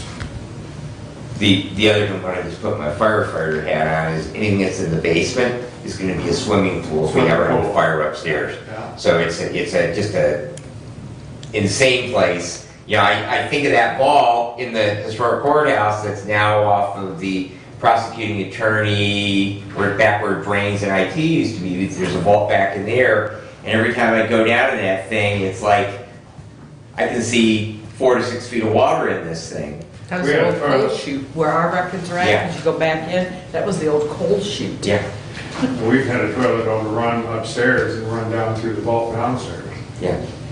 They're not secure vaults. They were built 100 years ago. Yep. We're gonna, the last list is on the parks. Bruce Caswell was here, they're applying for some grants, so some of these are taken care of with those grants potentially. I'm not sure exactly which ones those are, maybe you could address those, Doug. Okay, so the grants, the ADA on trails, the waterfall, the docks, these are all part of what's been requested for on the initial DNR grant. The second grant that's coming through that is being talked about is the wildlife resources for the fall, where they talk about some of the dredging, which the dredging is not on this list. The only, well, there are three, it looks like, items to me, that are not going to be DNR grants, and probably, and that is the riprap around the ponds. I would think that would be a spend money project. The others are match money, and so we're leveraging money, which is going to get these projects completed. The HVAC in the community center, maybe Randy can talk about a little bit, but that's not been part of discussions that I've been in on. I don't know what they're looking at as far as HVAC goes right there, but I do know their outside units are compressors for the air conditioning, and both of them have been changed out in the last 5 years. That I know. So the AC in it is okay. And The furnaces, I don't think they're in any dire need, but Right, and then some of the other items on the list are softball field, pavilion repairs, and these items, you know, are sort of the ongoing sort of maintenance things that they do out there. So, Just one thing that I'm seeing a lack of, and I know that there's been discussion over the years, is water supply for the community center out there. The well was very problematic. They had some work done on it, but the ongoing issue is really the need to get city water out to that facility. And I know that there was some talk about the cost of running, because there is water main, and I know there's also the issue, technically the park's outside the city of Hillsdale, and there's issues with the city not wanting to run water or other utilities outside of the city, but there was some talk about, because literally they run right to the edge of the park, about bringing city water back there. So do we have a cost on that at all? and there's also discussion about bringing the water from Bob Evans' side into the park. I've never been part of any of those Okay. sections. I mean, that, you know, because that is a serious issue out there with that community center that they have had, and evidently that area right there, you'd think surrounding by all those springs and water out there, that getting a well would not be a problem, but I remember sitting in those Parks Commission meetings years ago, and evidently there's been a lot of dry holes drilled out there. It's really hard to get a well. And the septic, because of the ponds, are limited on where the septic can actually be as well. So, I mean, and I'm just seeing that on this list of all, Commissioner. So, I mean, that probably, I mean, if it's not a priority, it's not a priority, but to me, it seems like if we're not addressing that issue and that problem, in particularly with water supply, that building has not gone away. You know, and then the other thing, and I don't even know if it's viable, they've talked in the past about campground out there. And if they're gonna have, you know, that's one of the things they do, if you have campgrounds, they do water inspections every year. So they gotta have a viable water source if they're gonna ever have, you know, even a few camping spaces. So, well, any discussions I've been on with the campground is that that's very low on the list. As far as the water and the well, that was discussed, okay. and I don't know that there was resolution from the trustees on how to approach that. Okay. And why it's not on the Okay. list, I can't answer that because this list came Sure. from the trustees. Okay, might be a question to pose. Yep.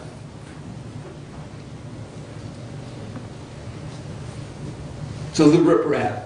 The riprap, that's not part of the DNR grant? Or, No, excuse me, probably. the repair, the $120,000 of the repair of the trail, trim trees, cut trees, and chip.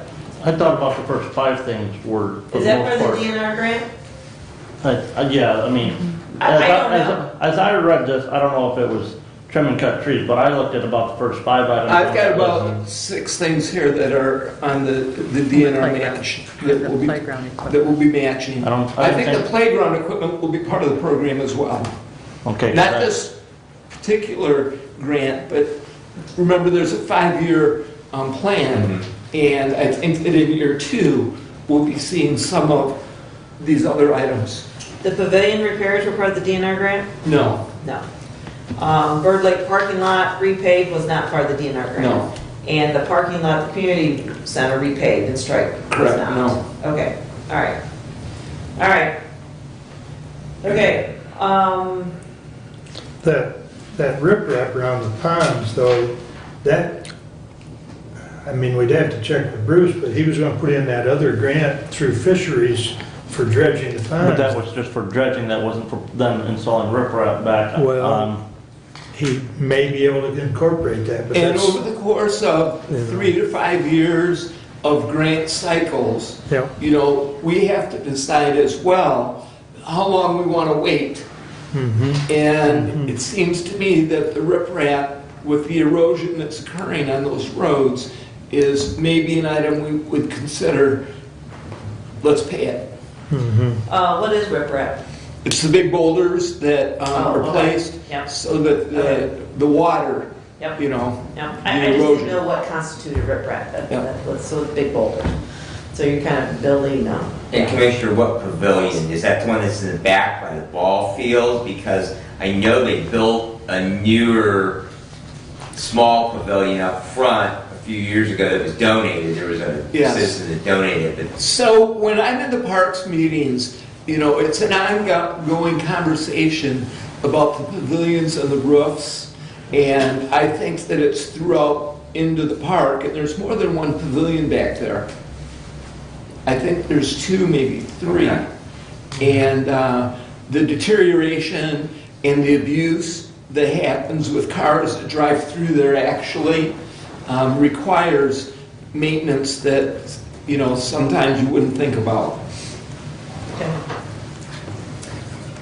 So if we're good on the parks, the premium pay for the sheriff's department, $155,600. That's right. I see you've got our updated proposal. Thank you very much. Absolutely. So, we'll be brief. Obviously, the commissioners were gracious enough to allocate time either individually or in groups to discuss this matter with us, okay? We wanted to go over our reasoning for the money that we submitted, the proposal, what we based it upon, the logic behind it, as well as some statistics as to how this has affected our office in the last handful of months, okay? So statistically speaking, we went through and coincided with our medical staff at the Sheriff's Office about how this has affected our office. So in the last handful of months, we've had all total out of the 38 full-time Sheriff's Office employees, that includes support staff as well, 63% of our staff off with a COVID diagnosis at one point or another. Now, if we look at COVID incident rates, we're at 74%. We've had 2 staff members that have had COVID twice, and 1 staff member that's had it 3 times. So we've continued to soldier through as it continues on. It's hit us more recently in the last handful of months than it has in the last 2 years. It's affected our operations more seriously. Obviously, when those staff members are off recovering, that puts the rest of us on the hook for the things that are going out there because crime doesn't stop, the streets don't sleep, and we continue on and we press on with what we do because public safety is, in our opinion, the core function of government, that's for sure. So I provided you guys with a document that deals with what the National Law Enforcement Officer Memorial Fund talked about with officer-related deaths in the last couple of years and how they're at their highest peaks that they've been in a number of decades, okay? So, with the numbers that we put forth in our proposal, we base that on the money that was allocated to us under the CARES Act previously. That was, and Mr. Raymond can confirm this, about $800 per county employee, right? I mean, give or take? Roughly, approximately. I mean, because to allocate or to try and analyze the amount of money that was given out at that time under a different form would be a very challenging task to do, but it was about $800 per employee, right? Yeah. Right? Give or take, I mean, 800. So that was for a 6-month period, and we're 12 months removed from that. So that gives us that $1,600 base for all county employees. Now, for the additional $2,000 for some of the county employees, we base that on, and I'll let Lieutenant Syverson explain it. With the spreadsheet provided by Derek when we did the CARES Act money, it broke down the hours that people, COVID hours, people were at home. So countywide, there was 15,000 hours that the commissioners paid county employees to stay at home. So we took that 15,000 hours, divided it by the county employees other than the sheriff's office, because we didn't stay home. We took that number, divided by the number of employees, I think it was 107 sub-employees, and then took an average pay of the county employees and figured out the $2,000 roughly is what we paid for employees to stay at home during the pandemic. So that means... I'm sorry, and then I believe we also added in some money for the screeners. Yes. Obviously, our building was the only building that was not provided screeners during the pandemic. When we returned to work, we had screeners at all the county buildings that were screening employees as well as the public. We did all that ourselves at the sheriff's office. We were screening our own employees prior to coming to work. We're screening the public, screening anybody that came to jail. And I got that number for Derek. I believe it was like 53 or 67,000 that it was paid for the screeners. Yep. So what we're looking at is not something more, but just something equivalent to what the other county employees were allocated during that time period. We had the responsibility to be there 40 hours a week and continue with our responsibilities. The other county employees, you know, at that time when the county government was shut down, were by appointment only and had the benefit of not being furloughed, not being laid off, but continuing to get paid full time. So, and I will say with our proposal that, I mean, there's a lot of worthy requests. Just sitting here the last 2 hours listening, I mean, there's obviously, like we talked about in our individual meetings, we've been underinvested in for a long, long time. And so obviously some of those underinvestment decisions that have been made by past boards are coming to fruition now. And obviously with this money, it gives us an opportunity to tackle some of those. But with our proposal, I can tell you that you're not going to incur long-term maintenance costs, right? We're not a piece of technology you have to upgrade in 5 or 10 years, and we're not hamstringing the decisions of future boards. And obviously, it's also one of the intended purposes of this COVID money when the federal government allocated it out to the counties and the municipalities and the cities. So we'd be happy to answer any questions you guys have about it. Go ahead, Doug. So I just want to make sure I have the right list. You sent one out this morning? I did, yep. We actually had You have a hard copy if you update the hard copy. Just to confirm that I have the right one. Yeah. Yes, sir. That way I'll use your paper. Is it this one? No, he's got The another letter's the same, it's the breakdown on the back of people. We forgot someone. All right, thank you. So, Boy, did you hear about that, forgetting somebody, right? No, touching on central dispatch. I'm good. oh, you're good? Yep. Yeah, I was gonna say, Deputy Leva emailed it out this morning. Yeah, but- touching on central dispatch, as we're advocating on their behalf as well, their staff was affected at a rate of 71%. So of the 13 employees that are there, 10 of them had been off with a COVID diagnosis at one point or another. So we've been affected substantially, but we've still met our mandates. I don't believe that the public has seen a drop in our level of service. We've still been able to meet our responsibilities as the call volume and the handling of our responsibilities at the Sheriff's Office have continued. Do you guys have any questions? Any questions? You met all your responsibilities when they did money for us. Pardon? Well, What, if we met all our responsibilities? You just said you met all your responsibilities, everything went to door. Why do you need the money? Well, like we said, we continue to come to work and work through the extended hazard situation. And, some other county employees were furloughed or stay at home, and we continue to come to work. So we just feel that federal government obviously felt it was as one of their important things for hazard pay. So that's part of why we're requesting it. They spent probably hundreds of trillions, we'll never know, on this for a 0.4% death rate, which is really unbelievable. is it, you and I haven't met, you're Mr. Krobel, is that correct? Yeah. Well, Mr. Krobel, I would say this, in any industry, regardless of what it is, when there's a heightened risk associated with the work, it coincides with a heightened level of pay. So hazardous risk, increased hazardous risk, coincides with increased hazardous pay. And that's obviously one of the intended uses that the federal government had when they put this money out there. And so that's what we're asking for. And if we look at our comparables, which is one of the questions that Mr. Wiley had, if you look at the counties around us, what they're doing, I can tell you that counties larger and smaller are allocating much higher amounts than what we've requested. Crawford County, who is substantially smaller than us, allocated $7,500 for their full-time employees and $3,000 for their part-time employees. Kalamazoo County is in the process of discussing $7,500. Ingham County, like we discussed, is $6,000. So there's a lot of places that are doing that, and places smaller than us are giving amounts a lot larger than what we've requested. We feel that this is a pretty reasonable amount based upon our risk and what we've incurred during this last 2 years. And so that's why we approach the subject. So. And just so the commissioners know, one of the discussions that TJ and I have had, that my concern is if we do for the two groups of employees that we're talking about, Central and the Sheriff's Department, is what about the other employees? We're a small county, we've got a small group of employees, and I think TJ and I both understand that everybody talks. So if one group gets something, in my opinion, they all get something. So that's another part of this discussion. And that's part of our reasoning for that additional $2,000, is the other county employees got that time where they were paid full-time for working part-time, and we didn't have that benefit. So that's why we've approached this now, to ask now that this money's available and we're in a better position. I know there's a lot of worthy requests, but we're just asking to simply be equal to what the other county employees, at the time. So. And it's a process to narrow it all down. Absolutely. Thank you for your insight. Thank you. The last thing on the list is the 800 megahertz radio system, and I put that on there at $13.2 million.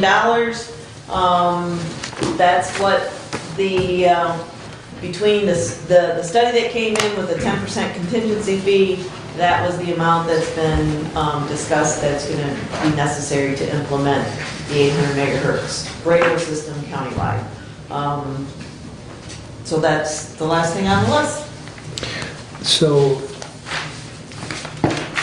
I did some math, Kathy, and so if we pulled the megahertz, 800 megahertz completely out, the county got 8.8, right, more or less. So we pull that 13.2 off of there, that brings us down with just the way the list is to 8.5. That's right. Okay. $8,551,000. Just so everybody understands. Well, and knowing that, when you pull that off, there Right. are a few duplicates on there, Right, but there's a lot of unknown on there. right. That in the sense that, these are Some of wags, these as they like numbers- to say. They're Exactly. wags, they're guesses, they're not even, I wouldn't even call them estimates, because it's not like they talk to anybody to have a firm number. And as you know, most of these things are construction related, and everything construction related, the prices are going up. So again, that 8.5 million, know that that is not a hard number, that's a very soft number. So I know one of the things, and I'll get to you in a minute, Brad, but one of the things Kathy and I have talked is ideally coming out of this work session, we're able to kind of at least create some sort of priority. So go ahead, Brad. And I spoke with Commissioner Schmidt on the phone about this, that, we've got, money that we already got in hand, we're slated to get another round of money. I think that, the big unknown, as far as the big ticket unknown, is what is going to happen long-term with our courts facility. And that is the real big pot of money. And it's no secret that, I'm a great supporter of that big hunk of sandstone in the middle of our downtown over there. And, I would like to see us, invest in that building to make it serve the people of this county for at least another 100 years. And I think we have an opportunity to do that. But I guess what I'd really like to winnow my comment down to is that I think we have things that we need to do and we need to get moving forward on that we can winnow out of this list. And we have money in hand that we can commit towards. And, just the project that I submitted, the AEDs, that's something that the need is immediate, is something that benefits everybody that either works in these buildings or comes in as a customer of these buildings.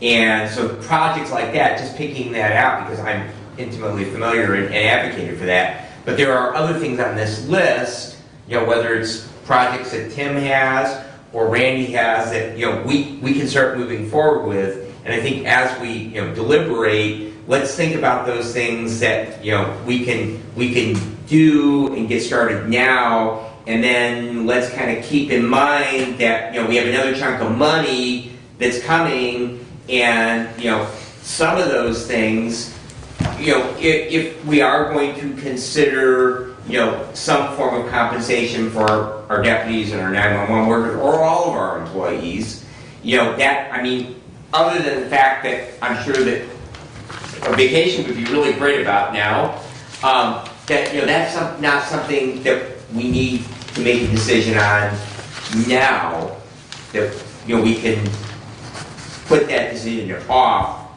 whereas some of these projects, we really, if for no other reason than the cost is going up and the value of our money is eroding very quickly. So and the lead times are long. So we need to get those moving. So, as we think about these things, that's what I would ask you to consider is what things we really truly need to get moving now and allocating some money towards. And we think about that, maybe that second half of the money that we're going to get, maybe that when we get all the numbers together on the courthouse that we want to think about that we're going to fund those things out of that block of money.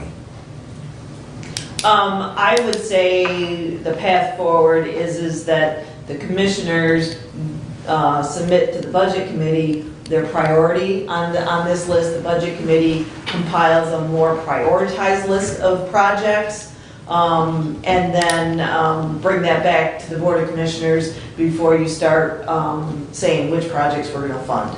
That would be my suggestion. What do you think, Brent? Doug had a comment. So I think that, you know, what I've done, and I've spent a lot of time since I have been sitting on the couch so much the last couple weeks or so, that I've done 1 to 5, where 1 is my highest priority, 5 is my lowest priority. I would like to present this to the chairman of the committee, and something simple, if other commissioners would do this, then we can get a generic tally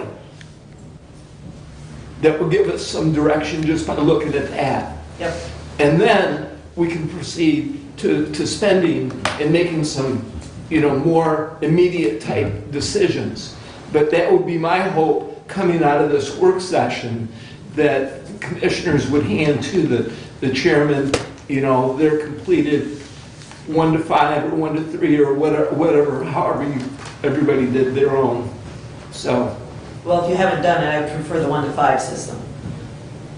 If you haven't already done it. I did 1 to 5. You already did yours. It's 1 to 5. But that list needs some tweaking and some updating from some of the conversation that we have had today. Correct. And again, when that's submitted to the budget committee, those are things that we can do. Yes. And it's not going to be a final version. No, it's but not what gonna be it will final. do is it will give us a little insight on how everybody, you know, perceives what we need to do. Right, right, right.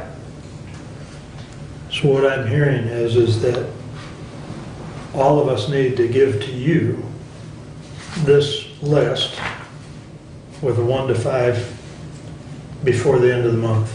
Yeah. When we Before like, then, Before the end of the month. okay, The sooner the better. okay. Well, I'm Yes. just saying, before the Right. end of the month gives us, what, 10 days? 11. Right, 11? right. Do you, it really could probably be done sooner. Is that what you're thinking? That's Well, kind of- yeah, but, Ideally, you hand it to me at the meeting on Tuesday. Okay. okay. That's what I think. And then I think the budget committee needs to set up a meeting next week after the commissioners meeting. because as we push back certain things, everything else gets pushed back as well. Correct, correct. And But the it- courthouse is moving forward as for what is a cost estimate. Well, there are a lot of wheels spinning right now. Well, my point is that's not at a standstill, and that to me is one of Yes. the biggest things on the list, is that movement of the courthouse to get that in line so that we make a decision so that roof hopefully can get addressed this summer. Well, not just the roof, the whole courthouse has to be a priority, because we've got to get this done and move on. Correct. The issue with that is Yep. there's too much blue sky. Absolutely, And until we get a space needs analysis yeah, done for current and future court needs, yeah. and that may come back and say, in 10 years, you're gonna outgrow the space that you have in the courthouse, and any addition that you could add to the courthouse is gonna cost $20 million to provide the adequate space. Again, it's too much blue sky, we don't know. Yeah. Well, how quick are we going to get that done? Well, so that's the grant, you know, I'm trying to, I haven't really done a lot of pushing yet with Judge You need that Lisney information. to try and get. Exactly, and But as soon as we get this information on the grant, then we can talk to the Saginaw people or whoever we decide and move forward, and that's a high priority. Well, yeah. But, you know, to that point, you know, Kathy put a $4 million placeholder in there. Is that enough money? We have no idea. And so until we get the answer to that, it's hard to allocate the other. And the it's good hard to news- allocate anything until you Right. get that answer. Well, part of the My view. conversation that Commissioner Schmidt and I have had is whatever the dollars that we earmark, that we put placehold, you know, at some point, we can only afford to do what we can afford. Right. And if there are a certain number of dollars that are over and above what we need to spend, then we start talking about other funding options. And we have not done that because we really don't know. And the best we can do right at the moment is get the space needs try and get some direction on what we need to do, talk to the people that are the experts, and then we decide what we can do, because we do have to live within what we can do. We can't do what we can't do. And we'll move that as quickly as I can push that rope along. Well, yeah, we can't keep kicking the can down the road. No. That courthouse, It's time. yes. Absolutely. And the roof is in motion. There are things with that courthouse that are moving, is the best I can say it right now, because there's certain things we don't know even about the roof. You know, we're going to try and increase the scope of top to bottom. We are still, Commissioner Langenmuir and I've spoken with Commissioner Schmidt, talking to the tile people. Randy and I haven't discussed this much yet, but the tile people from Detroit are perhaps planning a visit. And so we still have some preliminary parts of this whole cog that we're trying to move along. But that's where I come back and I say, that space needs study. To me, even if we pay for that and then get reimbursed out of the grant, to me, that needs to happen even before I would vote to put a roof on a building. Because if space needs study says in 10 years, you've outgrown the capacity of the structure, what's it gonna cost to build new? Why spend that money on the roof if we really need to look at something different? So we're really waiting for the grant. That it all right now is hinging on And what's the estimated cost of the space of that space study? Yeah. Because We're gonna learn that. The only thing I would say to the roof question is, why would we spend the money on it now? It's because it's leaking like a sieve now. That's right. And I have plaster starting to come down. Now, if we have plaster starting to come down in any great amount, we're gonna have to start shutting rooms down. Without a good roof, a building fails. it does. Fast. So, you know, And, the situation on that roof is now. Right. Whether you keep it, whether you don't keep it, you still gotta put a roof on. right. So we're moving is the answer. We're trying to figure it out, and we're not kicking the can.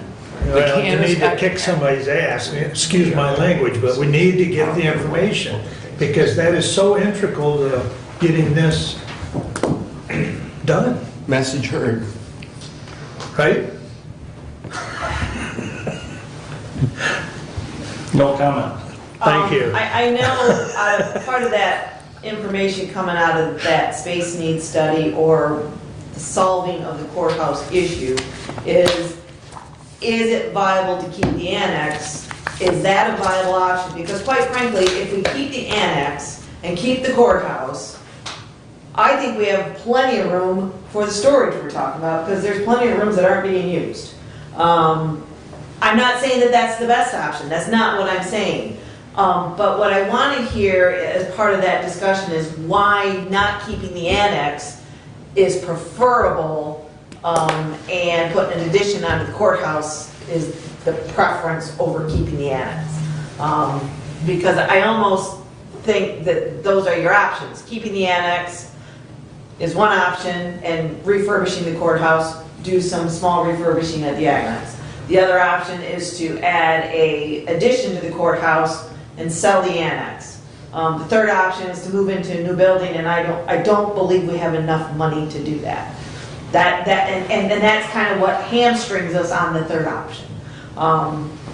And I think the option of moving everything into the courthouse with no additional space, I think you're gonna find that the experts are gonna tell us there's not enough room. One of the results of the space needs study could be an option that we haven't spoken much of. And one reason we haven't spoken much of it is because it's not a very popular option. But the space needs study might say the most efficient court system is to switch these two buildings. Now, that's not the path that was chosen for us.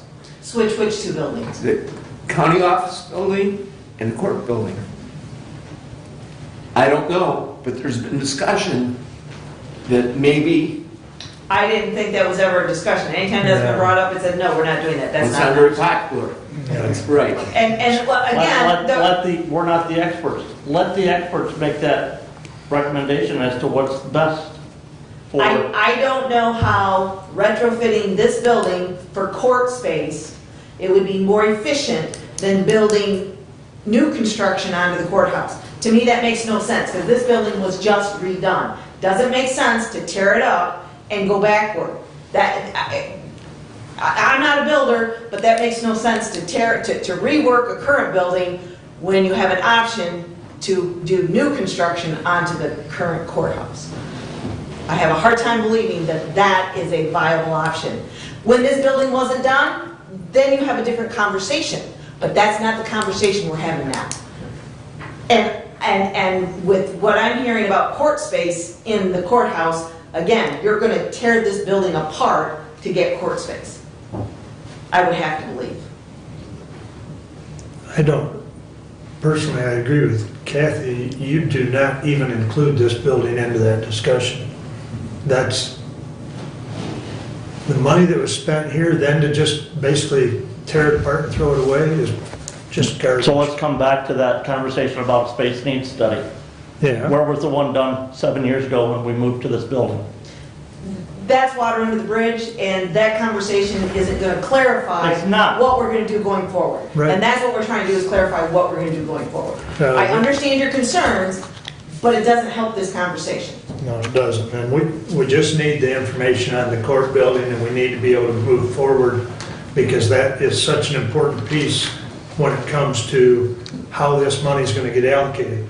We've had a lot of good discussion today, but that is holding up the distribution of any of the money. So without that piece of the court, I don't know that we can make a decision on. I mean, I get your point about the AEDs, it'd be nice to allocate it, but until we have something firm and solid on that. Now, the good news is we've got what, until December 31st of '24? Well, Not that I want to wait that No, long, I'm no, just saying. well, I think we need to clarify that discussion. Yeah. With the final rule being passed, that takes effect April 1st, any municipality, or any jurisdiction that received under $10 million of this kind of funding, which we received, we will be receiving 8.8, we've gotten half of that so far, we can elect to call it revenue loss. Once it's called revenue loss, we can expend it on any governmental service. And so we think, discussion Derek and I, we think effectively as soon as that happens, that $8.8 million becomes unrestricted as to when you spend it. Because our general fund budget is a in excess of $12 million budget. So essentially we can free that money up from the strings of the time sensitive of spending it. Now, that is probably a question that we're going to put forth, would like to put forth to Guidehouse to make sure our understanding of that rule is the expert's understanding of it. And I think a small fee for that discussion is well worth it, to know that we have understood the new rule correctly. And so having said that, all of a sudden, we don't have to spend it by we don't have to obligate it by 2024, we don't have to spend it by 2026.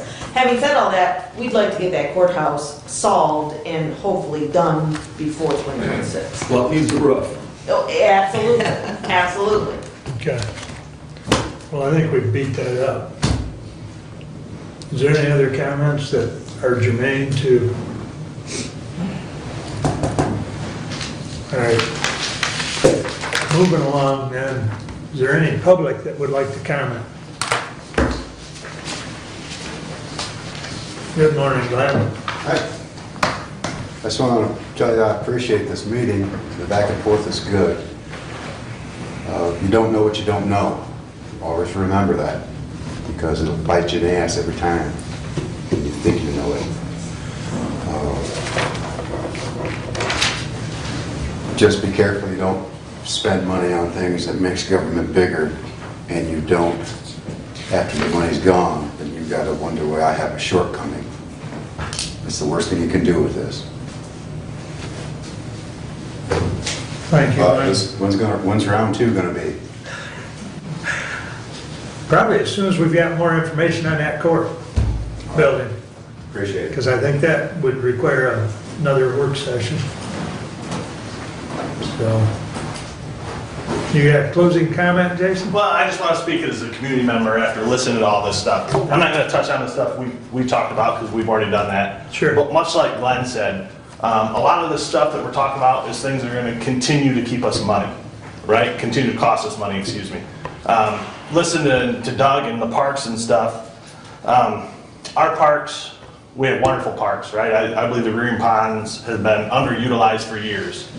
This money, I know they've changed the rules, but one of the main purposes when it first came out was for the parks because that's what everybody was using during the coronavirus, right? So it was talked about camping sites. To me, that sounds like a no-brainer. I don't know why the parks aren't asking for it. If you put camping sites out there, again, it's much like the buildings that we're talking about where the rent money should be going into capital improvement. You know, you've been talking about that Parks house out there for I don't know how many meetings I've listened to. New roofs, new furnaces, new stoves, washer, dryers. You put campsites out there, you take some of that money, put it into a capital improvement fund. The parks, again, I've listened to meeting after meeting where the parks are here begging for money. You know, why not use this money that's going to continue to help the county grow and not cost them money in years future? That's all I want to touch on the parks. Thank you. Appreciate it, Jason.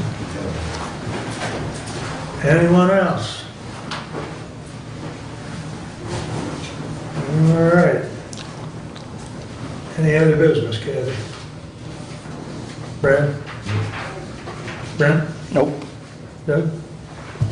We stand adjourned. We'll meet on Tuesday and we'll look to have another round 2 work session as soon as we've got more information.